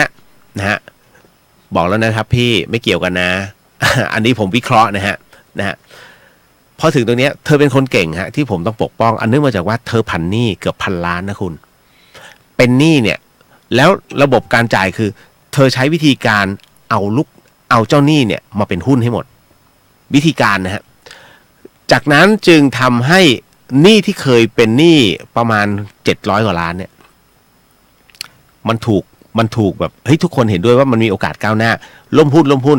จนกระทั่งหนี้นั้นหมดไปภายในเวลาไม่ถึง2 ปีฮะเก่งไหมเป็นหนี้อยู่700 กว่าล้านแต่เธอใช้วิธีการผันหนี้ให้เป็นประโยชน์ใช้เจ้าหนี้ทั้งหมดทั้งมวลมาร่วมกันแล้วกำไรร่วมกันบึ้มเลยฮะแป๊บเดียวหายเกลี้ยงเลยนะครับแล้วหลังจากนั้นก็อัปเปหิตัวเองออกไปเปิดเป็นสื่อดาวเทียมแล้วกันเป็นช่องดาวเทียมนะฮะอันนึงมาจากว่าระบบของทีวีดิจิตอลเกิดขึ้นการแข่งขันสูงมากทีวีดาวเทียมเริ่มดรอปลงนะฮะแต่ทีวีดาวเทียมเนี่ยจะใช้ได้กลางดอยนะกับที่สัญญาณไปไม่ถึงนะฮะเพราะฉะนั้นมันก็ยังไม่ได้ตายสนิทดังนั้นเนี่ยณตรงนี้นี่เองเธอก็หันไปประกอบอาชีพอื่นด้วยก็ค้าเพชรพลอยนะฮะในขณะเดียวกันก็มีครูบาอาจารย์นะฮะเดี๋ยวไปนิมนต์รูปนั้นมาคือประมาณว่าเป็นผู้นำทางจิตวิญญาณโดยเฉพาะนำปฏิบัติธรรมตรงนั้นตรงนี้นะฮะไปถึงเป็นมาถึงบนบานสันกล่าวพระนางจามเทวีนะฮะพระพิฆเนศคือเอาจริงนะเหมือนกับสติไม่อยู่กับเนื้อกับตัวอยู่ช่วงหนึ่งนะฮะจตุคามดังมาเอาตั้งตรงนี้ขึ้นมานะครับจนกระทั่งเธอค้างการจ่ายเงินให้กับลูกน้องแต่ละคนเนี่ยเมื่อก่อนเป็นอย่างงี้ฮะก็คือ2 เดือนออกครั้งหนึ่งนะฮะบางทีออกทีละครึ่งหนึ่งนะฮะจ่ายก่อนนะครึ่งหนึ่งนะของเงินเดือนของทุกคนเลยนะแล้วเดี๋ยวอีกทิ้นเดือนเดี๋ยวจ่ายครึ่งนึงทุกคนบอกมันยังพอได้เว้ยหลังๆขึ้นมาเนี่ย3 เดือนจ่าย1 ครั้งไม่มีใครรับได้แล้วฮะตอนนั้นคือออกทยอยออกกันทีละนิดนะฮะอันเนี้ยนักเคสแบบเนี้ยคุณต้องระมัดระวังนิดนึงต้องเช็คกับนายจ้างหรือง่ายๆคุณเช็คกับประกันสังคมว่าบริษัทคุณน่ะที่โดนหักค่าประกันสังคมไปเขาจ่ายให้หรือเปล่าคุณสามารถนำเลขของคุณเนี่ยไปเช็คในอะไรนะเว็บของประกันสังคมคุณเช็คเลยนะเพราะว่าบางบริษัทเนี่ยเขาเรียกกินเปล่านะฮะกินเปล่าก็คือหักแค่เนี้ยแต่กูไม่ได้ให้ประกันสังคมวันหนึ่งคือป่วยขึ้นมาอย่างเนี้ยเคสเนี่ยฮะที่เขารู้ว่าเขาไม่ได้ค่าประกันสังคมไม่ได้รับผิดชอบจากประกันสังคมหรือว่าไม่ได้เงินชดเชยเพราะว่าบุคคลท่านเนี้ยอมไป ไม่ส่งประกันสังคมดังนั้นก็จึงใช้วิธีได้รับ30 บาทก็คือได้รับบัตรทองแทนนะฮะเรามาดูกันคนที่นำเอาเรื่องราวบุญพวกนี้ฮะเอามาแอบอ้างแล้วก็ทำกำไรเข้าหาตัวนะฮะตรงเนี้ยมันเริ่มตีกลับอันนี้เขาเรียกว่าเริ่มมีฟีดแบ็กแล้วมีผลกระทบกับชีวิตแล้วแต่มันยังมีผลกระทบต่อไปคราวนี้แวดวงสังคมที่เธอเคยโด่งดังไฮโซมีคนนับถือเดี๋ยวเริ่มขึ้นแล้วมันจะกระทบถึงสามีของเธอซึ่งพยายามจะเป็นเรียกว่านักการเมืองระดับชาตินะฮะทั้งหมดมันโยงกันหมดนะครับมีหลายครั้งที่เราเห็นเราก็รู้เลยว่าใครได้ไปแย่เลยใครเลือกเขาแย่เลย อะไรประมาณนี้นะอันนี้บอกไว้ก่อนนะเพราะฉะนั้นเนี่ยกรณีตรงนี้ตัวกรรมมันตีขึ้นมาชีวิตจะตกต่ำลงฮะความเชื่อถือคราวนี้หนี้สินทั้งหมดมันจะประดังเข้ามาเพราะตัวกรรมที่เธอทำกับคนเขาเรียกว่าการทำให้คนได้เหมือนผมครั้งหนึ่งที่ทำทีวีขึ้นมาแล้วหลอกชาวบ้านทั้งประเทศเขาเรียกว่าตัวกรรมมันทำให้ผมล้มละลายพูดตรงๆนะฮะผมเพิ่งจะฟื้นจากการถูกฟ้องล้มละลายเมื่อไม่กี่ปีที่ผ่านมานะครับเพราะฉะนั้นเนี่ยตัวเขาเรียกว่าตัวกรรมที่เราเคยหลอกคนทั้งประเทศในเรื่องของการทำรายการทีวีเนี่ยมันจึงส่งผลให้กับชีวิตเราย่ำแย่โอ้โหคุณเอ้ยวันแรกที่ชีวิตล้มเนี่ยผมแทบคิดจะฆ่าตัวตายนะถ้าผมไม่เดินทางขึ้นมาที่เชียงใหม่แล้วเจออาจารย์แม่ชีเพียงเดือนเนี่ยเรียบร้อยแล้วผมคิดเลยกูตายแล้วแต่พอเจออาจารย์แม่ชีเตือนสติปุ๊บตึ้งทันทีฮะได้บวชนั่นน่ะมันก็คือจุดประกายเลยว่าเฮ้ยมันกลายเป็นประสบการณ์ณตรงนั้นเองเนี่ยผมถึงได้ให้คำตอบกับทุกคนได้เลยว่าชีวิตแบบนี้เป็นไงนะฮะแล้วก็อกหักผิดหวังล้มละลายนะชีวิตไม่มีจะกินทุกอย่างถูกยึดไปหมดมันเป็นยังไงความรู้สึกว่าเรารับรู้ไงนะฮะน้องๆหลายคนจึงชอบมานั่งคุยแต่ว่าผมก็ไม่ค่อยจะมีเวลาให้น้องเขานะฮะหลายๆคนที่พยายามจะมาหาผมที่ธรรมสถานนะฮะก็มาคุยชีวิตให้ฟังแล้วก็จะถามวิธีแก้ผมเนี่ยถามว่าแก้ได้ไหมถ้าแก้ทางจิตวิญญาณหรือคงไม่ได้มันต้องแก้ที่ตัวเราแล้วก็การกระทำฮะอันนี้บอกไว้ก่อนนะผมไม่ได้สอนอะไรมากมายแต่ผมใช้วิธีว่าผมพูดความจริงนั่นแหละฮะผมไม่เคย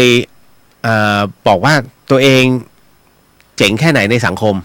นะฮะผมก็แต่งตัวครับเสื้อยืดกางเกงขาสั้นบางทีรองเท้าแตะผมไม่ชอบใส่รองเท้าอบเพราะมันเหม็นเท้าอะไรแบบเนี้ยมันเป็นบุคลิกเราอะแม้จะทั้งไปงานสังคมบางทีผมก็เข้าใจก็ต้องแต่งตามประเพณีแต่งตามสังคมเขาแต่ไม่ใช่ว่าอยู่ๆแบบคุณจะไปแหกกฎมากมายก็ไม่ได้นะฮะรอดูต่อไปผมเชื่อมั่นว่าเธอจะตกลงนะฮะดวงชะตาตกลงเพราะว่ามันเป็นผลกรรมของการทำคนเอาไว้นะคุณจำไว้ค้าคนนะฮะค้าชีวิตค้ายาพิษเนี่ยนะฮะค้าอาวุธมันเจริญอยู่แป๊บๆนะฮะแต่ที่เหลือเนี่ยเดี๋ยวเรียบร้อยมันจะลดลงชีวิตนะฮะเอาละพอละเดี๋ยวไปเรื่องหลอนก่อนสักครู่หนึ่งแล้วเดี๋ยวค่อยกลับมาเรื่องข่าวนะฮะขออนุญาตทักทายก่อนนะผมทักก่อนเลยกันยุ้ยสาวสารพีมาแล้วค่ะจ้าคุณกรสวัสดีครับพี่เลียวติดตามรับฟังอยู่เป็นบางครั้งครับถ้ามีวิทยุจะรับฟังบ่อยๆขอให้สุขภาพแข็งแรงนะครับขอบคุณนะฮะไอ้กระจางสวัสดีครับอาเรียวทันหลอนอยู่หนาวหลอนบนดอย10 องศาแล้วเฮ้ยอยู่ที่ไหนบอกมาด่วน เดี๋ยวผมจะขนเต็นท์ไปนะฮะช่วงนี้พยายามเดี๋ยวพอเสร็จงานเนี่ยลงดอยปุ๊บผมปีกวิเวกแล้วไม่ต้องหาผมนะผมจะขอไปแบบนิ่งๆนั่งชิวๆนะฮะ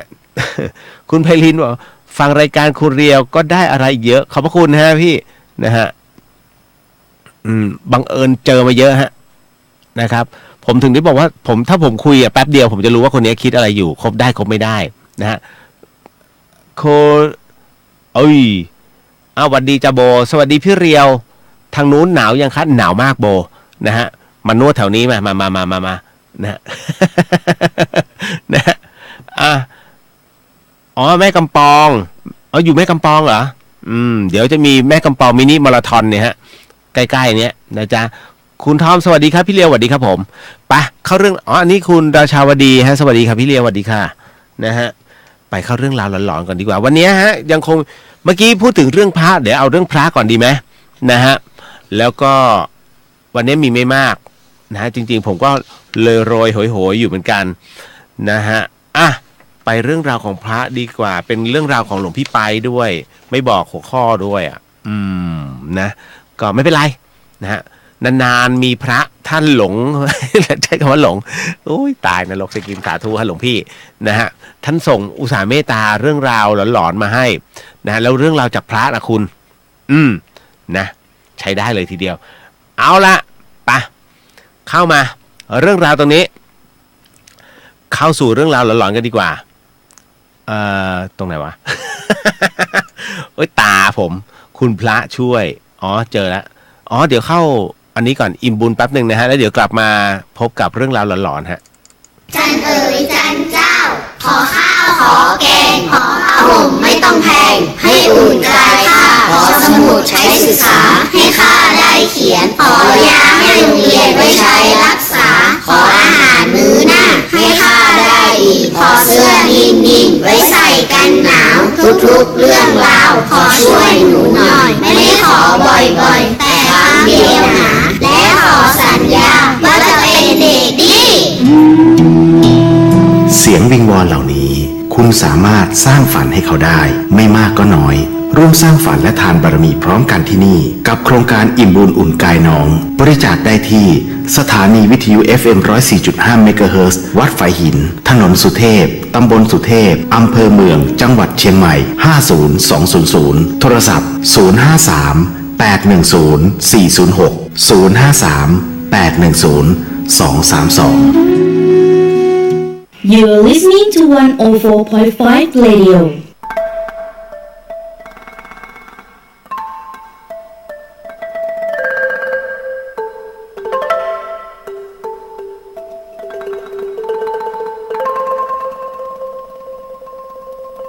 รายการนี้ไม่เหมาะกับเด็กอายุต่ำกว่า 15 ปี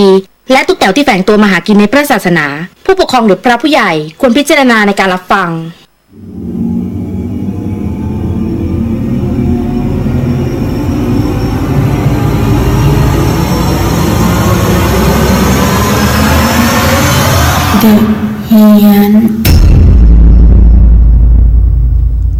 เข้าสู่ในช่วงของเดอะเฮียนกับเฮียนสยอง2เรื่องในค่ำคืนนี้นะคุณผู้ฟังครับก็เป็นประจำทุกค่ำคืนครับ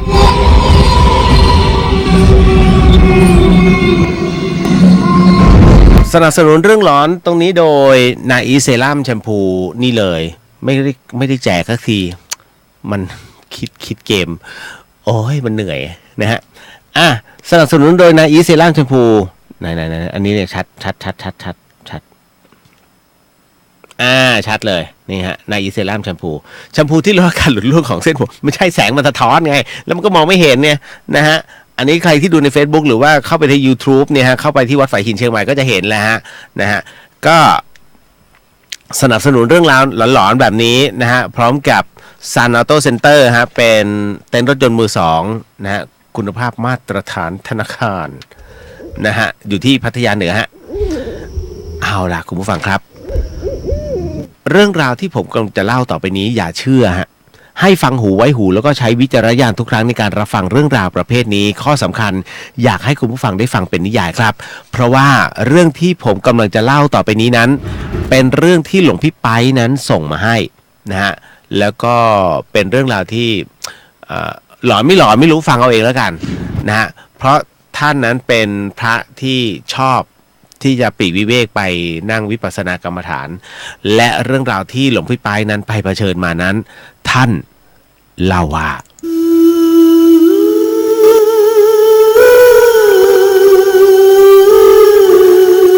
หลวงพี่ท่านบอกอย่างนี้นะว่าเจริญพรโยมเรียวและก็ญาติโยมทุกท่านพระขอเล่าเรื่องที่ได้พบเจอขณะที่ไปเดินทางไปจำวัดนะในที่ต่าง ซึ่งเอาว่าก็มีอยู่1เรื่องนะฮะ1ที่ในจังหวัดสระแก้วซึ่งณตอนนั้นเนี่ยท่านก็ได้มีโอกาสไปที่วัดแห่งหนึ่งนะก็ไปปฏิบัติธรรมแล้วก็ไปขอปลีกวิเวกอยู่ที่นั่นอยู่เป็นระยะเวลาหนึ่งแล้วกันนะฮะซึ่งท่านก็ได้มีโอกาสนะฮะไปกราบครูบาอาจารย์แล้วขออนุญาตอยู่พักแรมพักค้าง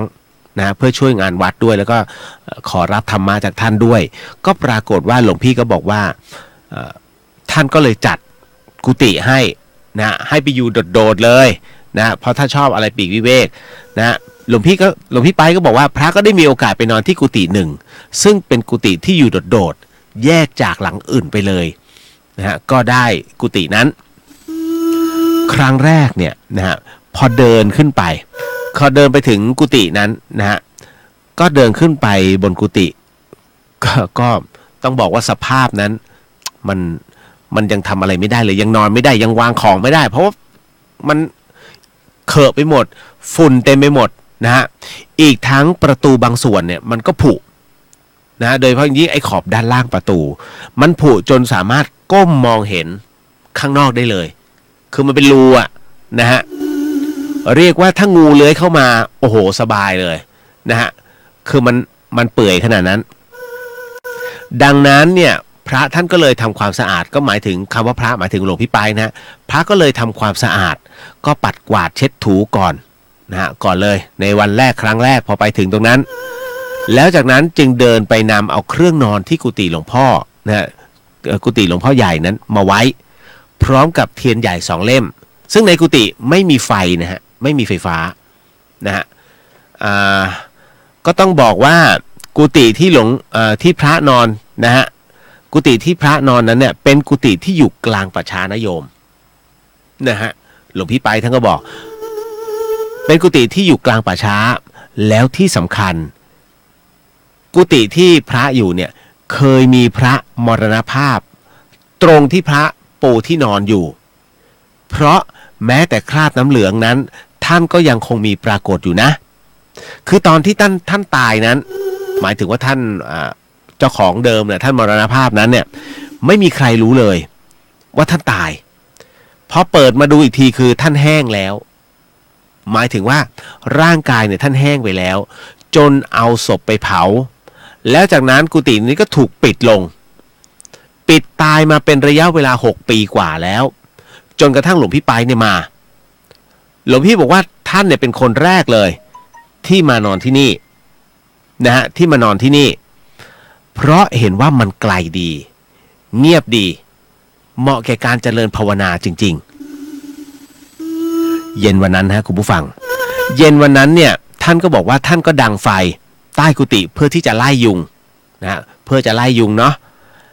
แล้วจากนั้นเมื่อค่ำลงก็เริ่มจุดเทียนฮะเทียนท่านเอามา2 เล่มเป็นเทียนเล่มใหญ่นะเป็นเทียนพรรษานะฮะก็จุดไว้นะฮะก็จุดไว้ข้างบนจากนั้นก็พอยุงเริ่มหมดนะคือมันออกมาเป็นเวลานะยุงที่นั่น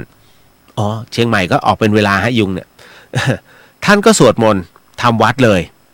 น้ำเนิ้มไม่ได้อาบหรอกที่ไม่ได้อาบเพราะว่าไม่ได้ไปทำความสะอาดโอ่งเนาะพระลืม ท่านบอกพระลืมนะฮะหลังจากนั่งสวดมนต์ในกุฏิเสร็จปุ๊บ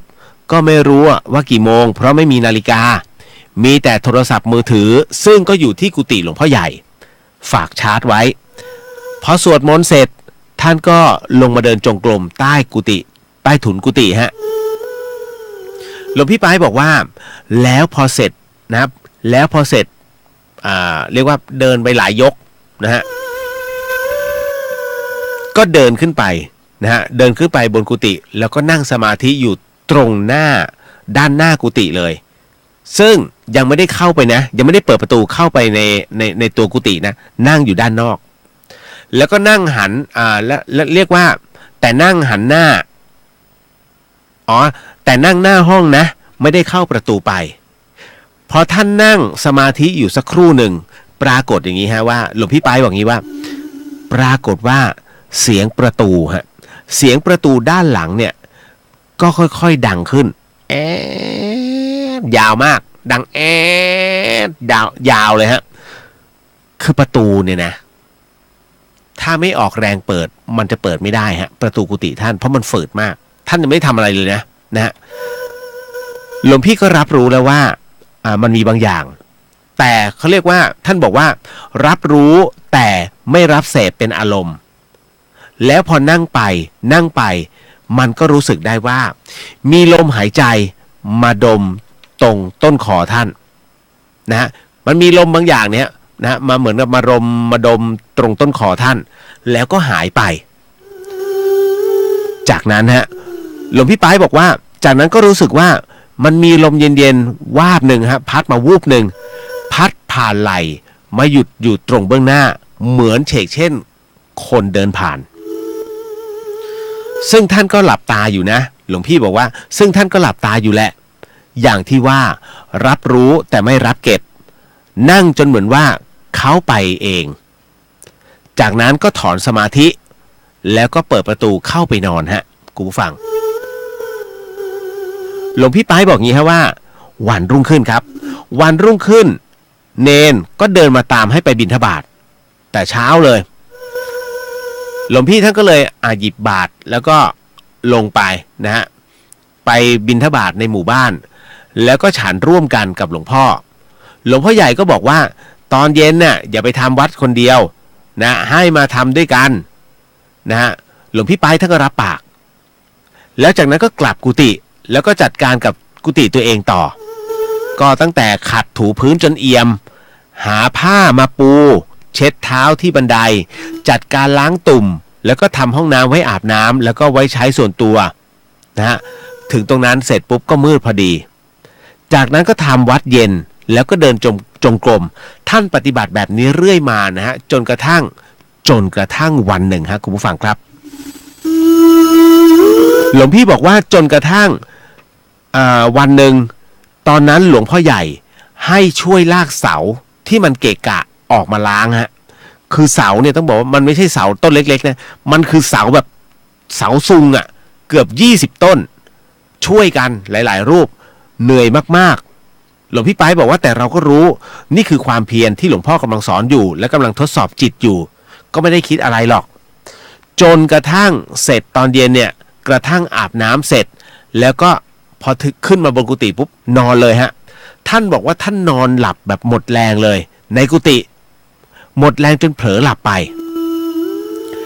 แล้วคราวนี้ท่านมาตื่นนะท่านบอกว่า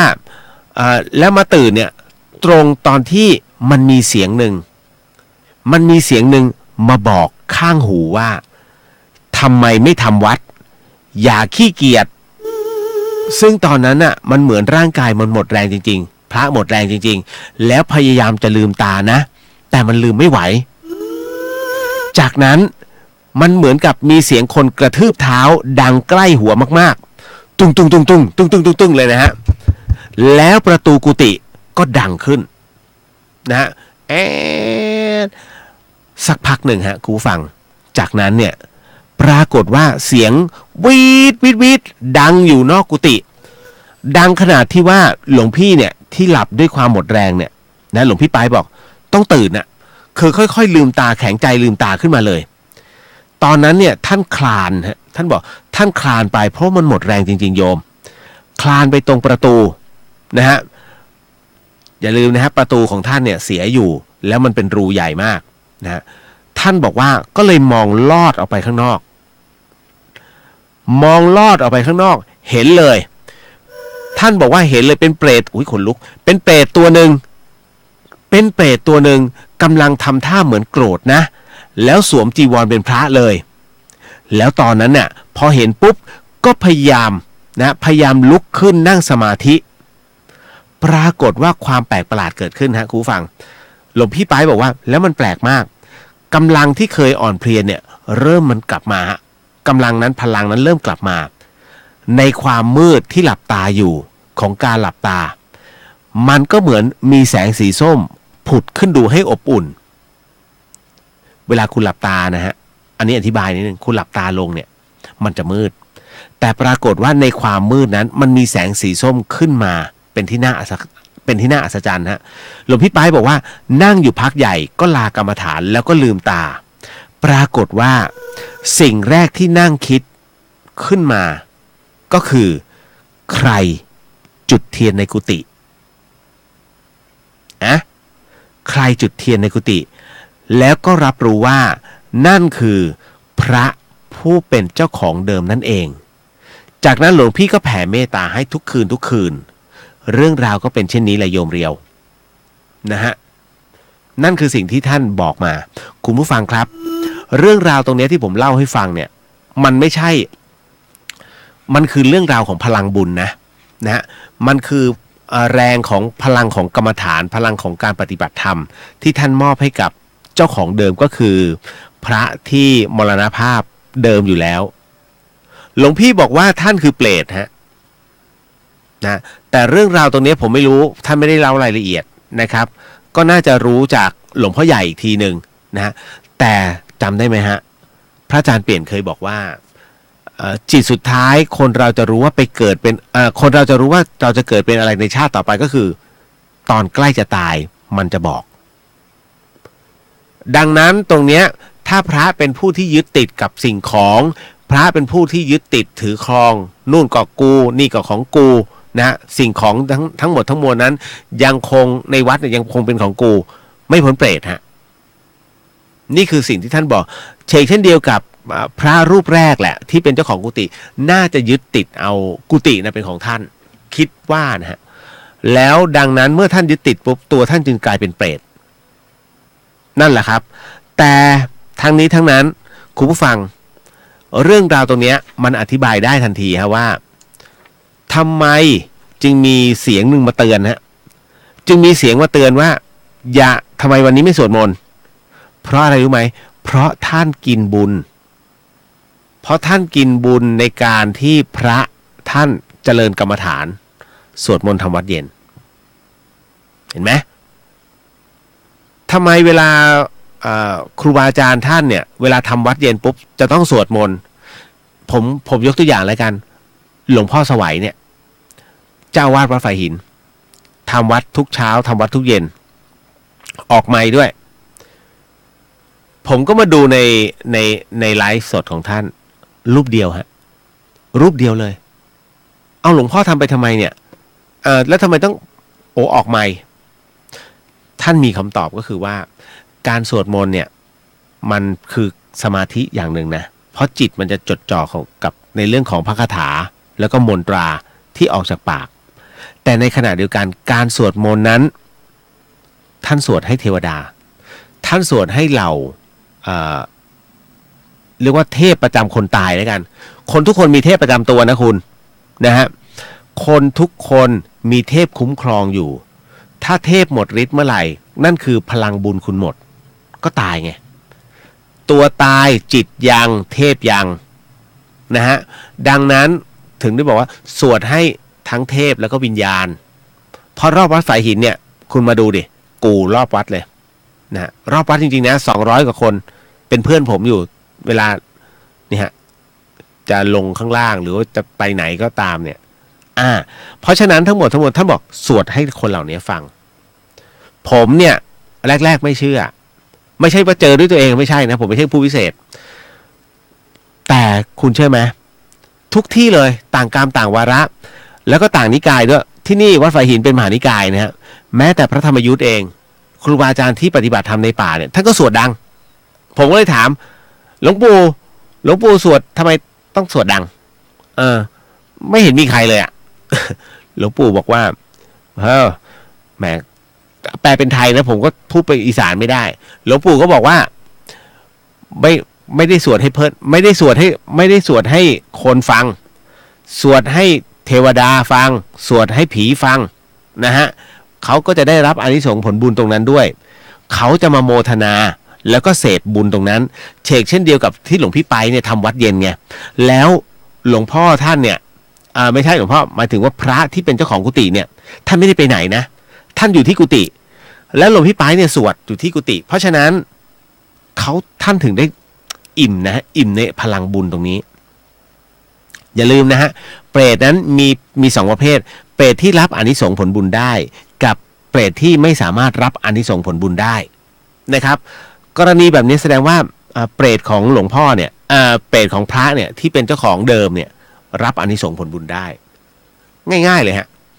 นั่นแหละเพราะฉะนั้นถึงได้บอกว่าเวลาสวดมนต์สวดดังๆเถอะนะยกเว้นว่าอยู่ในหมู่ผู้คนมากมายถ้าคิดว่าคุณสวดมนต์ดังแล้วคุณจะเป็นตัวประหลาดกรุณาสวดเงียบๆฮะสวดในใจแล้วก็จะเป็นผลดีกับชีวิตฮะ ไม่ได้ไอ้นี่บ้าหรือเปล่าไม่ใช่นะครับเพราะฉะนั้นเนี่ยถึงได้บอกว่าถ้ากรณีที่มันสามารถสวดดังๆได้ก็สวดไปนั่นแหละเอาละฮะเอาละมาถึงหมดละเรื่องราวเห็นไหมผมบอกว่าเรื่องทุกเรื่องที่มันเป็นเรื่องหลอนเนี่ยจริงๆมันมีธรรมะแฝงอยู่นะครับไม่ใช่ว่าอยู่เฮ้ยหลอนไหมหลอนตอบไม่ได้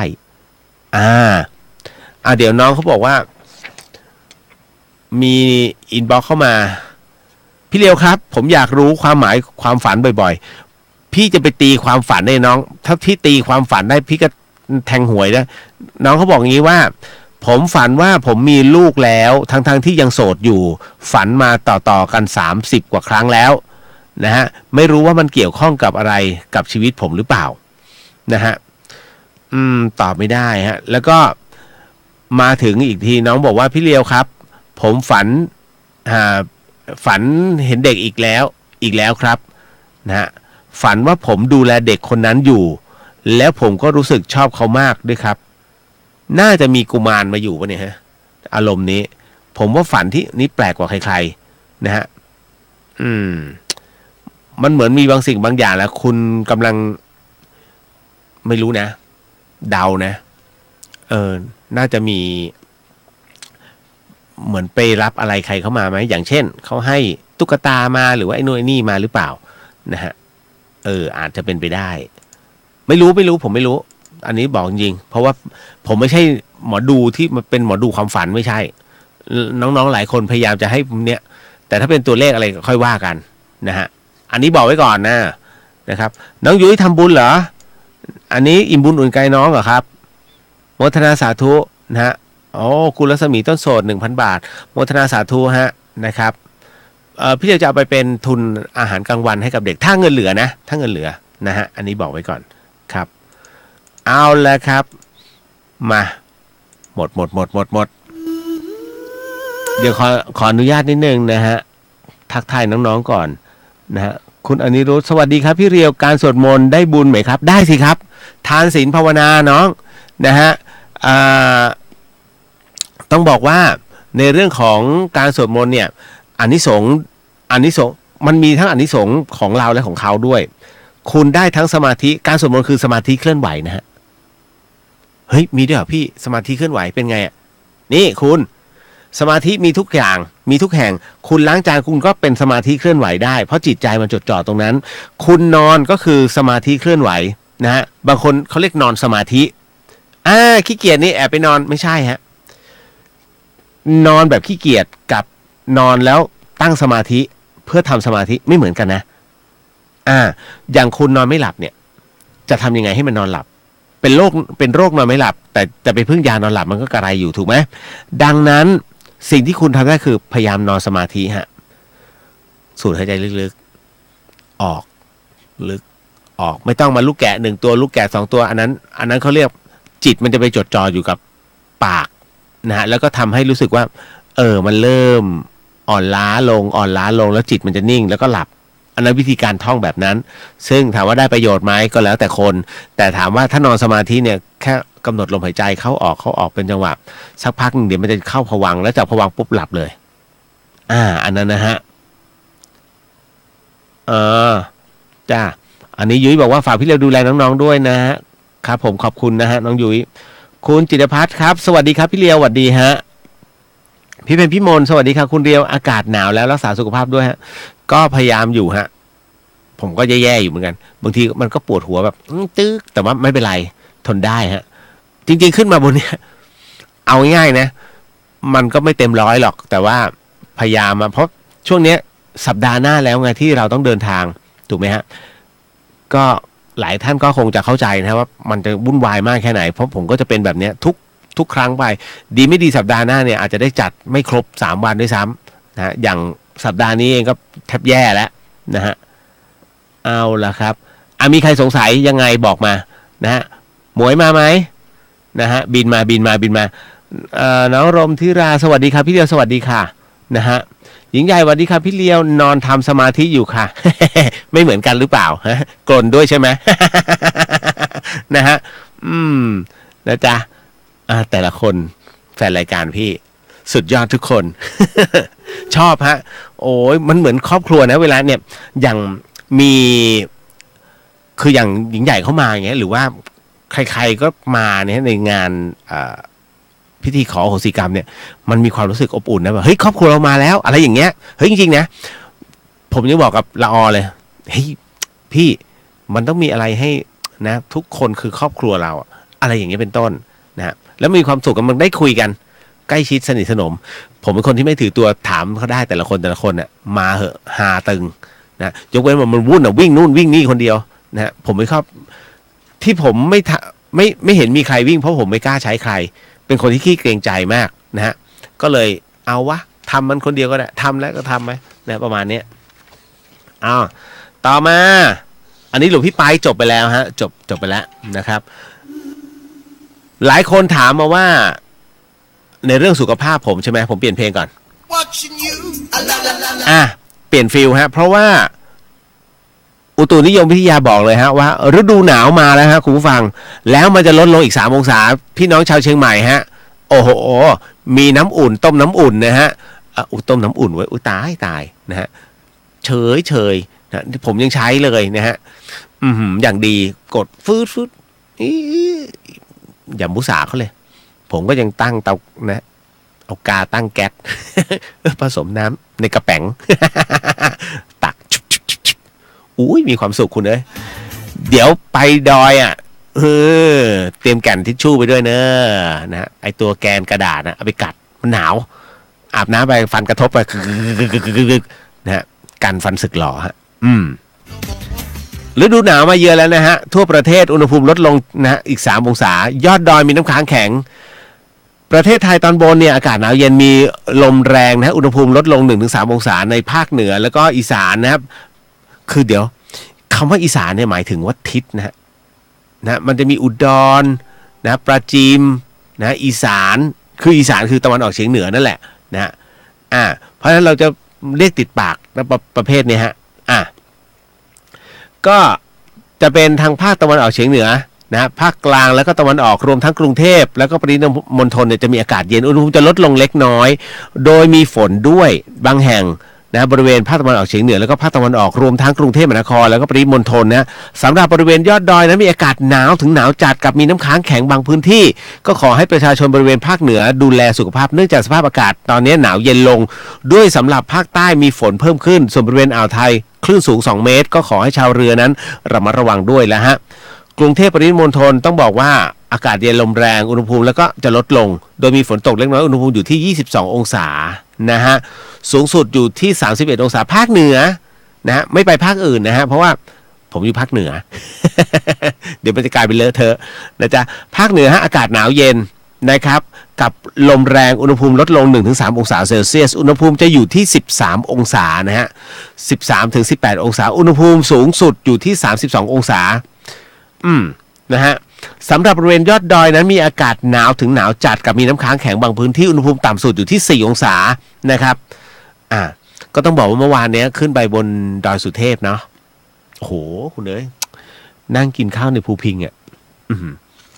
เมามอยนิดนึงแล้วกันคือตรงข้ามพระตำหนักภูพิงเนี่ยเขาจะมีร้านอาหารแล้วก็ไปสั่งส้มตำไปสั่งไก่ย่างข้าวหมูย่างแล้วก็มีน้ำจิ้มแจ่วคุณใช่ไหมอีน้ำจิ้มแจ่วเนี่ยแรกๆมาดีไม่ถึง5 นาทีฮะขึ้นไข่เลยจุดตายเลยเว้ยมันเย็นขนาดนั้นเลยเหรอแล้วมันเย็นจริงๆนะฮะตอนนี้หนาวมากครับขนาดน้องอะไรนะดาวเรืองมาจากขอนแก่นกันนะฮะมากับน้องผมนะต้องไปหาซื้อผ้าคลุมกันหนาวมันไม่ไหวจริงๆโอ้โหเย็นมากเย็นจริงฮะช่วงนี้ต้องบอกใครที่จะเดินทางมาภาคเหนือตอนนี้ต้องบอกว่าเป็นบรรยากาศที่โรแมนติกนะฮะโรแมนติกมากนะครับนะฮะ ก็ขอให้ความรักเบ่งบานนะจ๊ะนะฮะถ้ามาตรงนี้อันนี้บอกไว้ก่อนไปเข้าสู่อันนี้อันนึงเดี๋ยวนะมันมีข่าวหนึ่งครับคุณผู้ฟังครับเป็นเรื่องของการเชิญวิญญาณฮะเดี๋ยวนะโปรดส่งพี่เลียวเล่าเรื่องผีไหมเมื่อกี้ไงไปแล้วใจเย็นๆดิสลับกันดิหูยนะฮะปุ้มปุ้ยบอกว่าแล้วเปลี่ยนน้ำพระทุกวันได้บุญไหมคะนะฮะขอบพระคุณมากกับคำถามแบบนี้นะเนาะคุณปุ้มปุ้ยนะฮะนิดนึงคุณผู้ฟังครับหลายคนเนี่ยสงสัยใช่ไหมฮะว่าเราอยู่คอนโดนะฮะเราอยู่คอนโดแล้วก็มันคอนโดเขาจะไม่อนุญาตให้มีการประกอบอาหารนะน้องบางคนอยู่อพาร์ตเมนต์ใช้ชีวิตอยู่อพาร์ตเมนต์นะอยู่ในห้องที่เป็นกล่องอพาร์ตเมนต์เขาก็ไม่อนุญาตให้มีการประกอบอาหารอย่างโจ่งครึ่มนะฮะต้องบอกก่อนถ้าลวกมาม่าอะไรเขาไม่ว่าปัญหาก็คือว่าอยากใส่บาตรอะแต่เมื่อคืนหนูเมาตื่นไม่ทันถูกไหมบางคนแฮงก์มากทำอะไรไม่ได้ขอบพระคุณน้องปุ้มปุ้ยที่ใช้คำถามนี้มาถามพี่เลียวก็บอกเลยฮะด้วยอานิสงส์นี้หลายคนชอบที่อยากจะใส่บาตรแต่มันตื่นไม่ทันวิธีการที่ได้รับอานิสงส์ข้างเคียงนะฮะกับการใส่บาตรมากที่สุดก็คือการใส่บาตรเหมือนกันเอางงเลยแต่เป็นการใส่บาตรพระพุทธรูปครับนะฮะเคยเห็นใช่ไหมในทุกวันนี้ถ้าใครที่อยู่ด้านนอกเมืองเนี่ยคุณพ่อคุณแม่จะจัดเรียกว่าเหมือนกับเป็นข้าวเครื่องข้าวปลาอาหารน่ะเครื่องข้าวหวานทั้งหมดทั้งมวลเนี่ยเอาไปไหว้พระภูมิบ้างเอาไปไหว้ศาลตายายบ้างนะฮะเช่นเดียวกันพระภูมิเนี่ยอันนี้คือเทพแต่ว่าพระสงฆ์พระพุทธเจ้าเนี่ยให้น้องทำหิ้งพระซะหรือไม่ก็มีพระเนี่ยตั้งอยู่ที่ห้องไม่จำเป็นต้องใหญ่โตคำว่าพระนะฮะแค่เป็นพุทธานุสติให้เป็นรูปพระเครื่องนะที่เป็นรูปพระพุทธเจ้าหรือว่าเป็นรูปถ่ายก็ได้ติดไว้เป็นเครื่องเตือนใจเป็นเครื่องสักการะนะฮะพอแล้วคราวนี้ถ้าน้องตื่นสายแต่อยากถวายภัตตาหารนะฮะอย่าเกินเพลก็ดีนะลูกนะฮะเพลก็คือหลัง11 โมงกว่าไปแล้วเนี่ยนะฮะเต็มที่นะฮะไม่เกินเที่ยงนะฮะถวายได้ก็เอาภัตตาหารนะฮะนำถวายด้วยพร้อมกับน้ำนำถวายด้วยอันนี้ส่งผลบุญคืออะไรก็คืออย่างที่น้องถามไงฮะว่าแล้วได้บุญไหมคะได้อานิสงส์แห่งน้ำไงฮะเพราะน้องถวายน้ำแต่ถ้าได้เรียกว่าที่ใส่ถ้วยที่ใส่บาตรอันเล็กๆจานถ้วยเล็กๆก็ถวายพระภูมิถวายพระสงฆ์เงี้ยนั่นน่ะอันนี้ก็ได้นะเขาถือว่าเป็นการคือใจเนี่ยเราใส่บาตรแล้วนะครับแต่ต้องแบ่งนะไม่ใช่ว่าเดี๋ยวหนูทำมาม่าก่อนนะทำเสร็จปุ๊บคุณแบ่งเลยนะฮะแล้วก็ถวายก่อนที่คุณจะซัดโฮกอีกทีหนึ่งนะฮะอันนี้บอกไว้ก่อนนี่วิธีการทำบุญนะขอบพระคุณมากนะฮะปุ้ยคุณรักษาบอกสวัสดีค่ะคุณเรียวส่งของไปช่วยน้องแล้วนะคะคงถึงวันนี้น่าจะถึงฮะวันนี้ถึงแล้วนะฮะรู้สึกจะมีกล่องเบาๆด้วยน่าจะใช่นะครับคุณจิริพัฒน์กรุงเทพเย็นมา2 วันแล้วครับโอ้เยี่ยมมากนะฮะไปเข้าสู่เรื่องหลอนกันเลยดีกว่านะพวกเรานะฮะ เพื่อไม่ให้เสียเวลานะจริงๆโอ้ยพูดถึงเดี๋ยวยังไม่ได้พูดถึงในเรื่องวิญญาณไม่เป็นไรเพราะพูดถึงเชิญวิญญาณในเมื่อวานนี้กูฟังครับผมเปลี่ยนอันนี้ก่อนแล้วกันตึ๊ก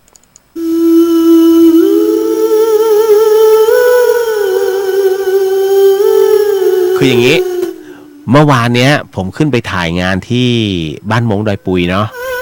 แล้วปรากฏว่าผมขึ้นไปกินร้านเขาเรียกร้านกาแฟป่าคุณผู้ฟังในพอเดินขึ้นไปเนี่ยมันก็มีแบบเขาเรียกว่าร้องคาราโอเกะกันน่ะเฮฮาโอ้ยเอาแล้วโดนแล้วเลียวนะฮะ โดนอะไรยังไงเมื่อกี้มันขึ้นมันถ้าใครดูใน Facebook เนี่ยมันน่าเนี่ยสัญญาณตัดอีกแล้วฮะเห็นไหมพอจะเล่าเรื่องแบบเนี้ยตลอดเลยอ่ะมันมีบางอย่างที่สามารถเล่าได้กับเล่าไม่ได้ก็มีนะอย่างเช่นผมจะเล่าบางเรื่องขึ้นมาเนี่ยแล้วผมไอผมบอกเขาไม่ให้เล่าใช่ครับมันเหมือนมันมีบางอย่างไม่ได้แกล้งเลยนะแล้วผมพยายามวิ่งหาน้ำเสมอขนาดอัดน้ำเข้าไปเนี่ยบางทีมันก็ยังไออยู่มันระคายคอมันตอบไม่ถูกแล้วเนี้ยพอจะเล่าเรื่องบนบ้านมงอ่ะเมื่อวานเนี้ยไอ้นี่ตัดไป2 รอบนะนั่นตัดอีกแล้วสักครู่เดี๋ยวก่อนผมขออนุญาตไม่มั่นใจเน็ตว่ามันเป็นไงโอ้ใช้ตอบไม่ถูกเดี๋ยวนะฮะเอาไม่เป็นไรต่อเนื่องไปก่อนคือคนลุกพอพูดดอยปุยปุ๊บเอาอีกแล้วเพราะเมื่อวานเนี้ยมันมีบ้านหลังหนึ่งซึ่งเขาเฮฮาปาร์ตี้เมาเละเลยนะฮะผมก็เลยถามคนแถวนั้นน่ะบอกว่าทำไมเหรอเขาเมาเรื่องอะไรกันนะอ๋อมันมีพิธีเรียกวิญญาณเฮ้ยผมก็งงเดี๋ยวเรียกวิญญาณเหรอแล้วทำไมเมาอย่างนั้นคือผมก็ไม่รู้วิธีการของมงเขาเนาะเขาบอกว่าบ้านที่คุณเห็นเนี่ยปรากฏว่ามีแม่เฒ่าแม่อุ้ยเนี่ยนะก็คือเขาเรียกป้าแล้วกันถ้าเป็นภาษาเราคือป้าก็มีป้าบ้านหลังเนี้ยตายไปแล้ว2 อาทิตย์แล้ววันเนี้ยเป็นวันที่เขาต้องเรียกวิญญาณกลับมาอยู่บ้านอ้าวแล้วนี่เขาเชิญไปยังเขาเชิญไปเรียบร้อยแล้วเขาเชิญไปเมื่อเช้านี้จากนั้นช่วงบ่ายเนี่ยเขาจึงมีการฉลองกันนี่เป็นพิธีกรรมของแมวนะฮะขออภัยเป็นพิธีกรรมของชาวม้งนะฮะต้องขออภัย นิดหนึ่งผมก็เลยถามว่า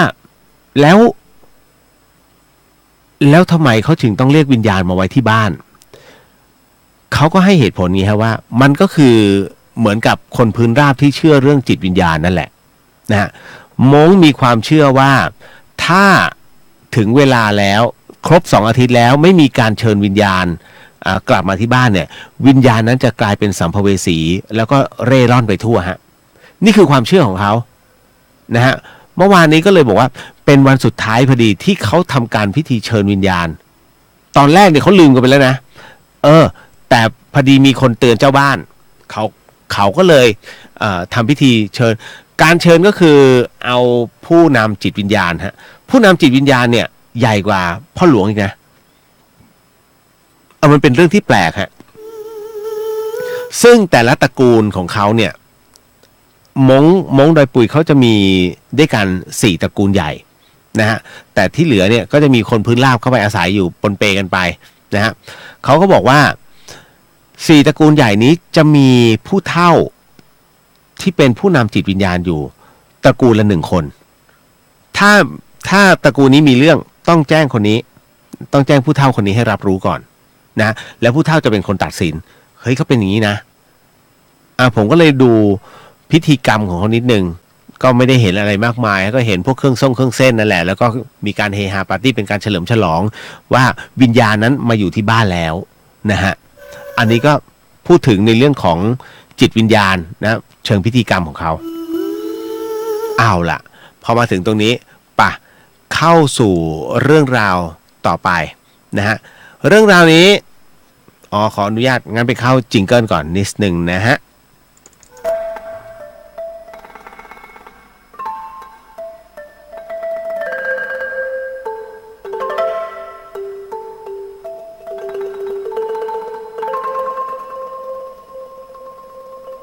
รายการนี้ไม่เหมาะกับเด็กอายุต่ำกว่า15 ปีและตุ๊กแต๋วที่แฝงตัวมาหากินในพระศาสนาผู้ปกครองหรือพระผู้ใหญ่ควรพิจารณาในการรับฟัง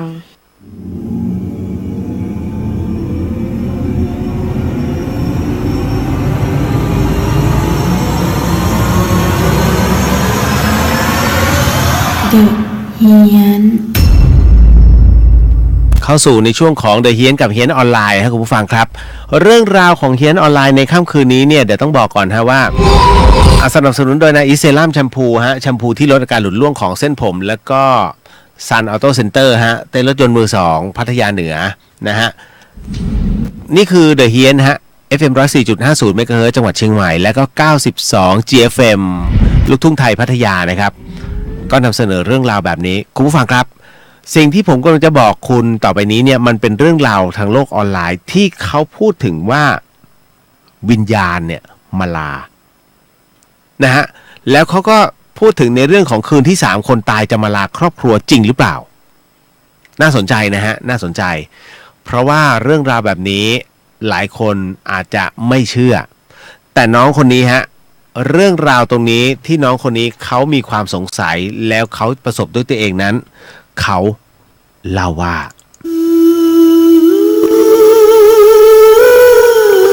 เหตุการณ์นี้เกิดขึ้นเมื่อช่วงวันที่20เมษายนนะฮะเขาบอกว่าเมื่อช่วงของคืนวันที่20เมษาเนี่ย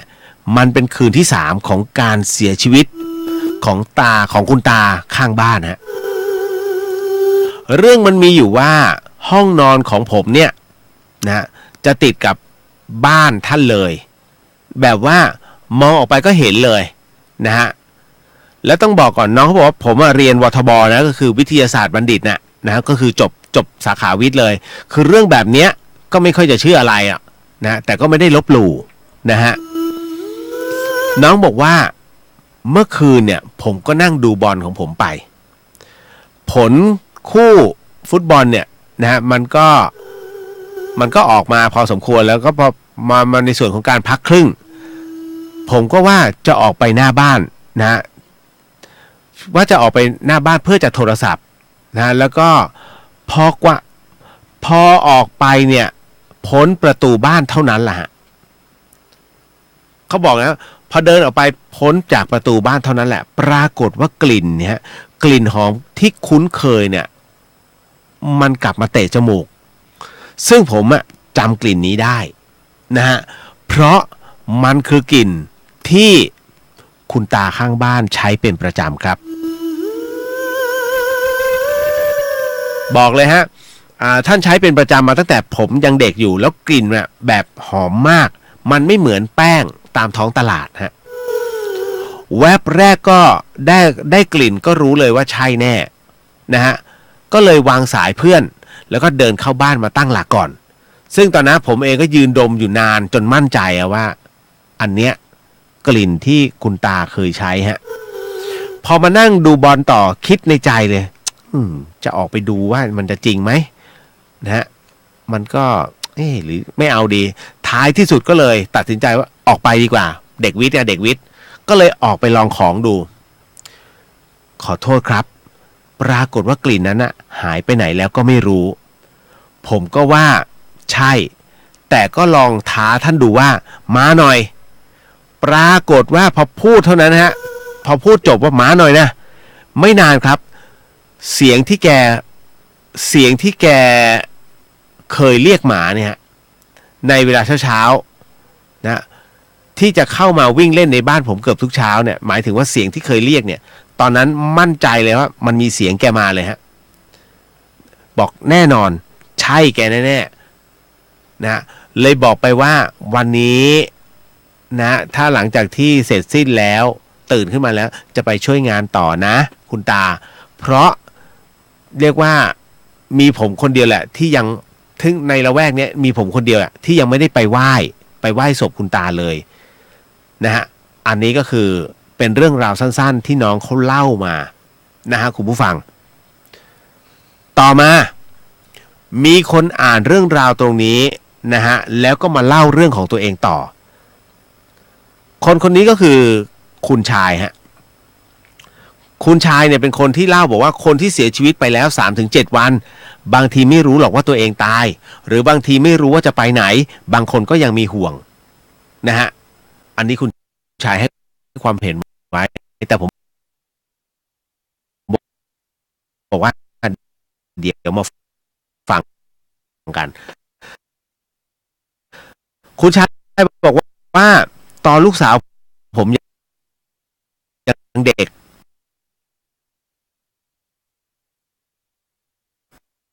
จ้างพี่เลี้ยงเด็กคนหนึ่งชื่อว่าดวงฮะจ้างดวงนั้นนะฮะมาดูแลลูกสาวผมจนกระทั่งลูกผมนะเข้าอนุบาลฮะอันนี้คุณชายก็บอกจนกระทั่งลูกผมเข้าอนุบาลแต่เขายังมาเป็นแม่บ้านอยู่ดูแลบ้านดูแลลูกสาวผมจนกระทั่งดวงนั้นท้องครับต่อมานะฮะดวงก็มาลาคลอดอยู่โรงพยาบาลได้7 วันก็ไปพักฟื้นที่บ้านปรากฏว่าคืนวันที่3ในฤดูหนาวแฟนผมไม่เปิดแอร์นะแฟนผมไม่เปิดแอร์แต่เปิดหน้าต่างนะเปิดหน้าต่างนอนปรากฏว่าแฟนผมเนี่ยกำลังเคลิ้มๆใกล้ที่จะหลับปรากฏว่าก็ได้ยินเสียงแว่วๆบอกว่าดวงมันมาเรียกชื่อแฟนผมพี่พรพี่พรพี่พรแล้วนึกในใจเฮ้ยดวงมันมาเรียกทำไมเนี่ยดึกๆดื่นๆพอได้ยินปุ๊บแฟนผมก็ลืมตาคอยเงี่ยหูฟังว่าจะมีเสียงเรียกอีกหรือเปล่าแต่ก็เงียบฮะหลังจากนั้นแฟนผมก็หลับต่อจนกระทั่งรุ่งเช้าลุกขึ้นไปหุงข้าวปรากฏว่าเสียงโทรศัพท์ดังขึ้นฮะเสียงตามสายบอกว่าดวงผูกคอตายนะฮะดวงตายแล้วนะเมื่อคืนประมาณ 4-5 ทุ่มที่บ้านพักเขาต้องบอกว่าบ้านพักแฟนผมเนี่ยต้องบอกว่าเป็นบ้านพักข้าราชการนะในโรงพยาบาลนะอยู่ที่อำเภอหนอง2 ห้องมีบ้านพักเรียงกันอยู่5 ห้องนะฮะ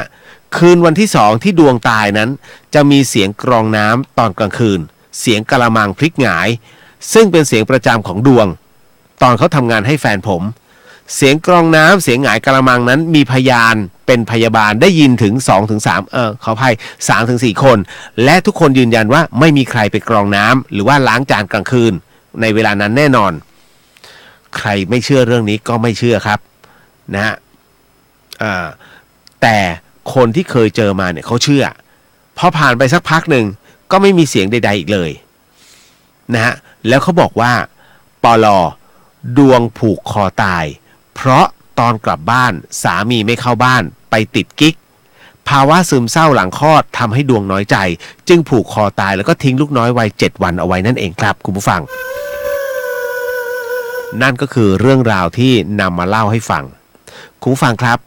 เรื่องราวที่ต้องบอกว่า3 วัน 7 วันที่คุณชายบอกว่าวิญญาณไม่รู้ว่าตัวเองตายจริงไม่ใช่คนเราตายปุ๊บเกิดปั๊บโอปาปาติกะเกิดแล้วตายแล้วไม่สูญนะฮะดวงจิตยังอยู่หลวงปู่ดูพรหมปัญโยเนี่ยท่านก็เลยบอกว่า7 วันแรกวันที่7ถ้าทำบุญปุ๊บเนี่ยวิญญาณนั้นได้รับอานิสงส์ผลบุญเต็มที่ช่วงระหว่างวันที่เสียชีวิตจนถึงวันที่7นั้นหลวงปู่ดูท่านบอกเลยฮะว่าเป็นช่วงที่เขาให้สัพพวิญญาณทั้งหลายทั้งปวงที่ตายอยู่ช่วงนั้นกลับมาสั่งเสียซะเจ้ามีเวลา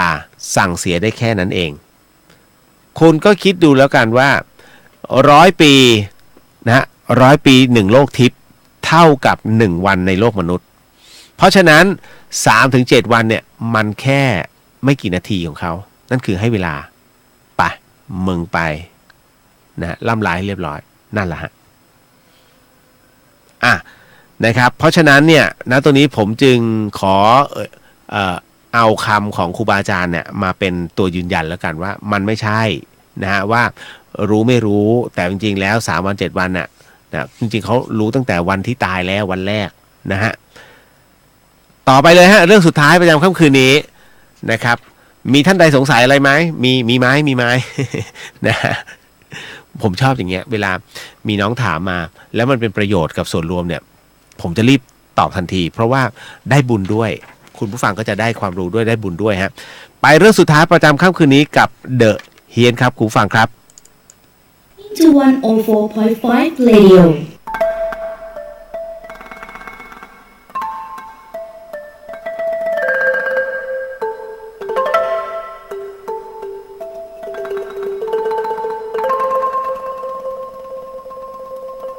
รายการนี้ไม่เหมาะกับเด็กอายุต่ำกว่า15 ปีและตุ๊กแต๋วที่แฝงตัวมาหากินในพระศาสนาผู้ปกครองหรือพระผู้ใหญ่ควรพิจารณาในการรับฟัง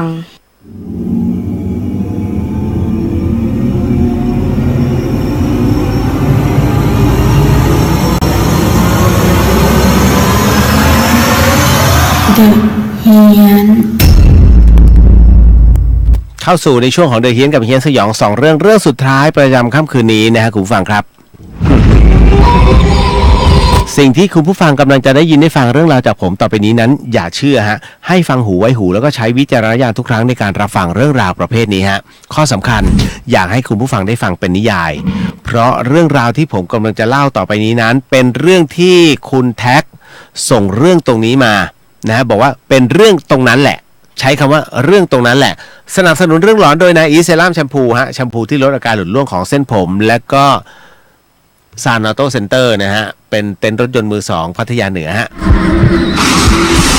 และเรื่องราวที่แท็กนั้นเป็นผู้ส่งมาให้ณตรงนี้ให้ผมเป็นผู้ถ่ายทอดนั้นเขาเล่าว่า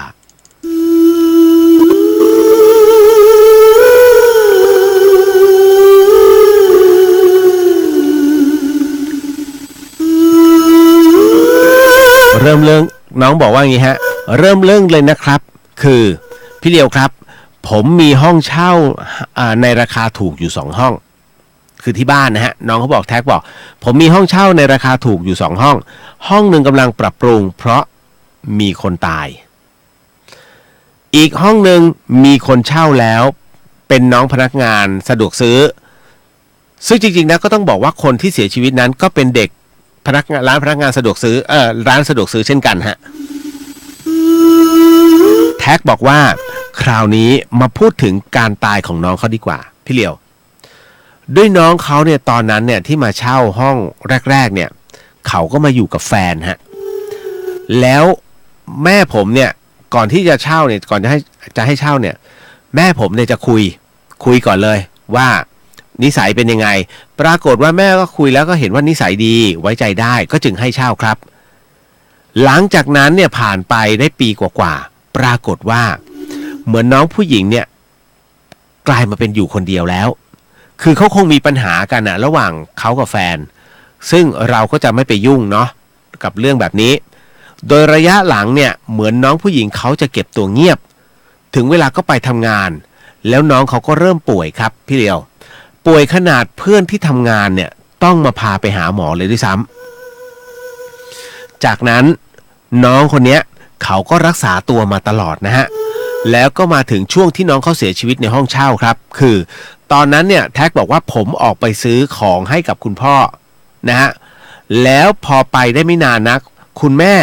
ก็โทรตามให้ผมกลับไปด่วนบอกว่าแท็กมีคนตายในห้องเช่าช่วยกลับมาหน่อยผมตกใจมากก็เลยรีบขับรถกลับไปก็พอดีกับรถตำรวจมาถึงพอดีเช่นกันเขาก็มาตรวจสอบครับปรากฏว่าสรุปคร่าวๆตอนนั้นน้องเป็นโรคประจำตัวแล้วก็เสียชีวิตมาแล้ว2วันนะฮะ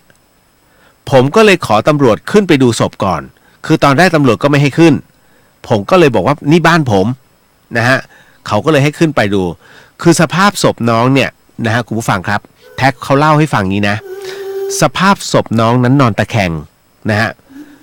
ตะแคงแล้วก็เรียกว่าหันหลังเนี่ยเข้าข้างฝานะหันหน้าออกมาแล้วที่กางเกงนั้นเนี่ยมันเหมือนมีคราบน้ำเนี่ยติดอยู่นะแล้วก็เริ่มมีกลิ่นแล้วด้วยนะคือที่ผมอยากเห็นศพเนี่ยเพราะว่าผมจะได้รู้ว่าศพอยู่ตรงไหนเพราะอย่างไรก็ตามเมื่อมีคนตายในห้องเช่าแล้วสิ่งแรกที่จะทำนั้นก็คือรื้อเอาข้าวของทุกอย่างออกมาก่อนแล้วก็เริ่มล้างแล้วก็ปรับปรุงใหม่ทันทีเพื่อให้คนอื่นนั้นเขาได้เช่าต่อฮะคุณผู้ฟังแท็กบอกว่าผมใช้เวลา10วันในการทำความสะอาดใหม่นะฮะและสวยงามกว่าเดิมซึ่งตอนนั้นต้องบอกว่ามันตรงกับวันหยุดยาวของเพื่อนๆที่กทมพวกเพื่อนๆมันก็เลยขึ้นมาเที่ยวครับ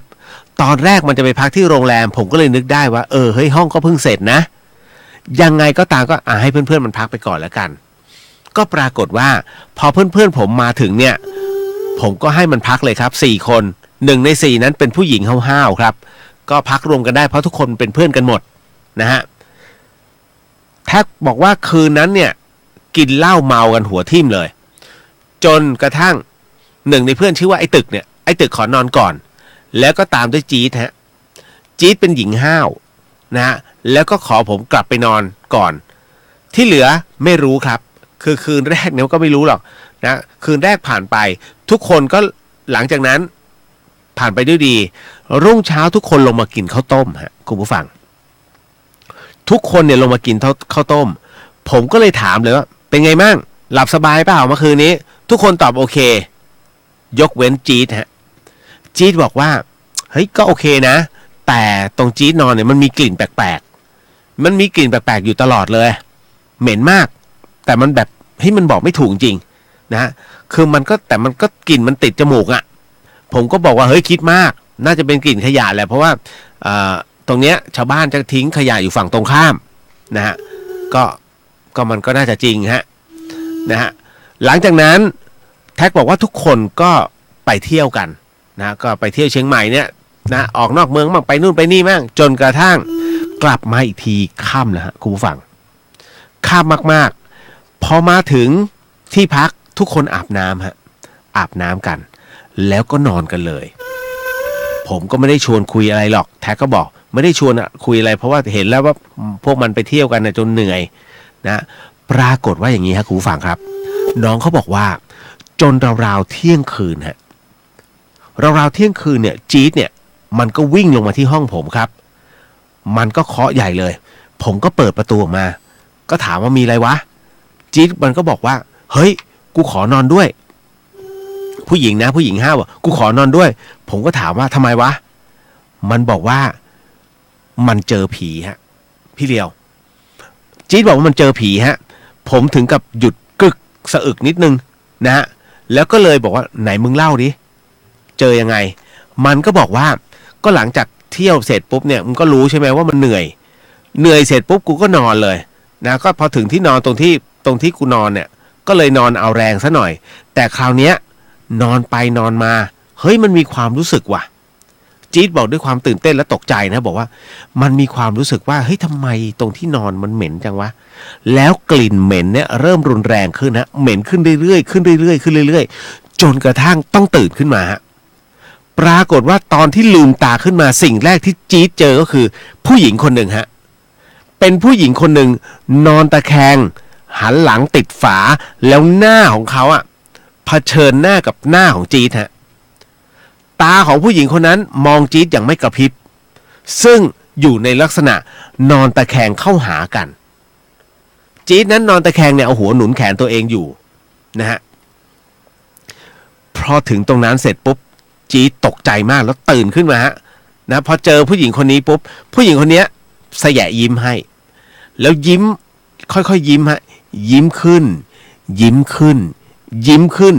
ยิ้มจนกระทั่งตาเนี่ยนะฮะหนังตาเนี่ยมันปริจนกระทั่งย่นจนกระทั่งแตกแล้วก็พอหุบยิ้มปุ๊บปรากฏว่ามีเลือดไหลออกมาที่ขอบปากผู้หญิงคนนั้นสูดหายใจลึกมากๆฮะจี๊ดบอกสูดหายใจลึกมากแล้วก็ปล่อยลมออกมาแบบเหม็นสุดๆเรียกว่าดมขี้หมายังหอมกว่าน้องเขาบอกจี๊ดเลยรีบลุกขึ้นแล้ววิ่งลงมาเลยฮะพอจี๊ดเล่าเสร็จปุ๊บแท็กบอกว่าจี๊ดรู้นะว่ามึงกลัวพากูไปดูหน่อยดิขอดูหน่อยว่ามึงนอนตรงไหนนะแล้วเดี๋ยวค่อยมาว่ากันตอนแรกเนี่ยมันปฏิเสธผมครับพี่เลียวมันกลัวมากบอกมันไม่เอาแต่ผมบอกว่าเฮ้ยขอดูหน่อยนะสุดท้ายมันก็พาผมขึ้นไปบนห้องปรากฏว่าพอขึ้นไปบนห้องไอ้3คนนอนหลับไม่รู้เรื่องฮะแต่จี๊ดเนี่ยมันก็ชี้ฮะกูนอนตรงนั้นพอแท็กเห็นปุ๊บเนี่ยอึ้งเลยฮะเพราะตรงที่จี๊ดนอนก็คือนอนตรงที่น้องผู้หญิงคนนั้นตายฮะแท็กรู้แล้วฮะว่าตรงนั้นนั่นแหละตรงนั้นแหละก็เลยชวนจี๊ดเนี่ยมันลงมานอนที่ห้องต่อเพราะผมรู้แล้วฮะบอกว่าจี๊ดมันไปนอนตรงที่เขาตายนั่นเองครับพี่เลียวเรื่องมันเป็นอย่างนั้นทั้งหมดทั้งมวลฮะคุณผู้ฟังครับตรงนี้นี่เองเนี่ยผมจะบอกก่อนฮะว่าสิ่งที่แท็กทำนะฮะตอนที่เขาเอาศพออกมาแท็กควรจะเอา เขาเรียกว่าเด็ดเอากิ่งไม้อะเอาไปติดไว้นะฮะเด็ดเอากิ่งไม้เนี่ยไปติดไว้ที่หน้าห้องเขาเรียกว่าเหมือนกับเป็นห้องเป็นแบบเป็นป่าวิญญาณจะไม่รู้หรอกว่านี่คือสิ่งที่เขาเคยอยู่นะแต่ทำได้อีกทีคือสวดถอนนะฮะก็เลยควรจะเป็นแบบนั้นนะหลังจากที่สวดถอนเสร็จปุ๊บน้องเอากิ่งไม้เล็กๆติดไว้ข้างบนนะฮะแล้วปรับสมัยปรับพื้นที่สมัยคุณควรจะปรับฮวงจุ้ยใหม่หมดเลยที่มีคนตายปรับเปลี่ยนทิศทางในการนอนนะแสดงว่าน้องไม่ได้เปลี่ยนใช่ไหมน้องแค่ทาสีแล้วก็ที่บอกว่าทำใหม่คือแค่ทาสีมา10 วันนะแล้วก็เอาของเก่าของเดิมเข้าไปน้องดูนิดนึงนะถ้าเขามีน้ำเหลืองหรืออะไรก็ตามซอกของพื้นเนี่ยเพราะน้องเป็นบ้านไม้ถูกไหมจัดการซะเอาน้ำตาเทียนเนี่ยหรือว่าเอาเทียนรูดก็ได้นะฮะให้มันหม่นๆหน่อยนะครับนิดนึงนะอันนี้บอกไปก่อนแล้วก็น้ำมนต์เนี่ยไปขอวัดนู้นวัดนี้พรมซะนะฮะอย่างน้อยมันเป็นกำลังใจฮะนะครับแล้วก็ลองดูก่อนคืนแรกลองไปอยู่ก่อนตัวเองฮะก่อนที่จะให้คนอื่นเขาไปลองนะ เอาเรียบร้อยแล้วฮะหมดเวลาเจอกันใหม่สัปดาห์หน้าสิ่งหนึ่งสิ่งใดที่ผิดพลาดพลั้งไปขอสีกรรมนะที่นี้ไม่ได้ตั้งใจหรือมีเจตนาขอมอบอานิสงส์ผลบุญตรงนี้ให้กับผู้ที่เกี่ยวข้องในเรื่องราวทั้งหมดนะตรงนี้ฮะแล้วก็ขอบุญนี้จงถึงแด่คุณผู้ฟังทุกๆคนด้วยเช่นกันพบกันใหม่ในโอกาสต่อไปนะฮะสำหรับค่ำคืนนี้นะฮะคงต้องลาไปก่อนนะฮะคุณผู้ฟังชาวจังหวัดเชียงใหม่และที่ชลบุรีสำหรับค่ำคืนนี้ราตรีสวัสดิ์ครับพี่น้อง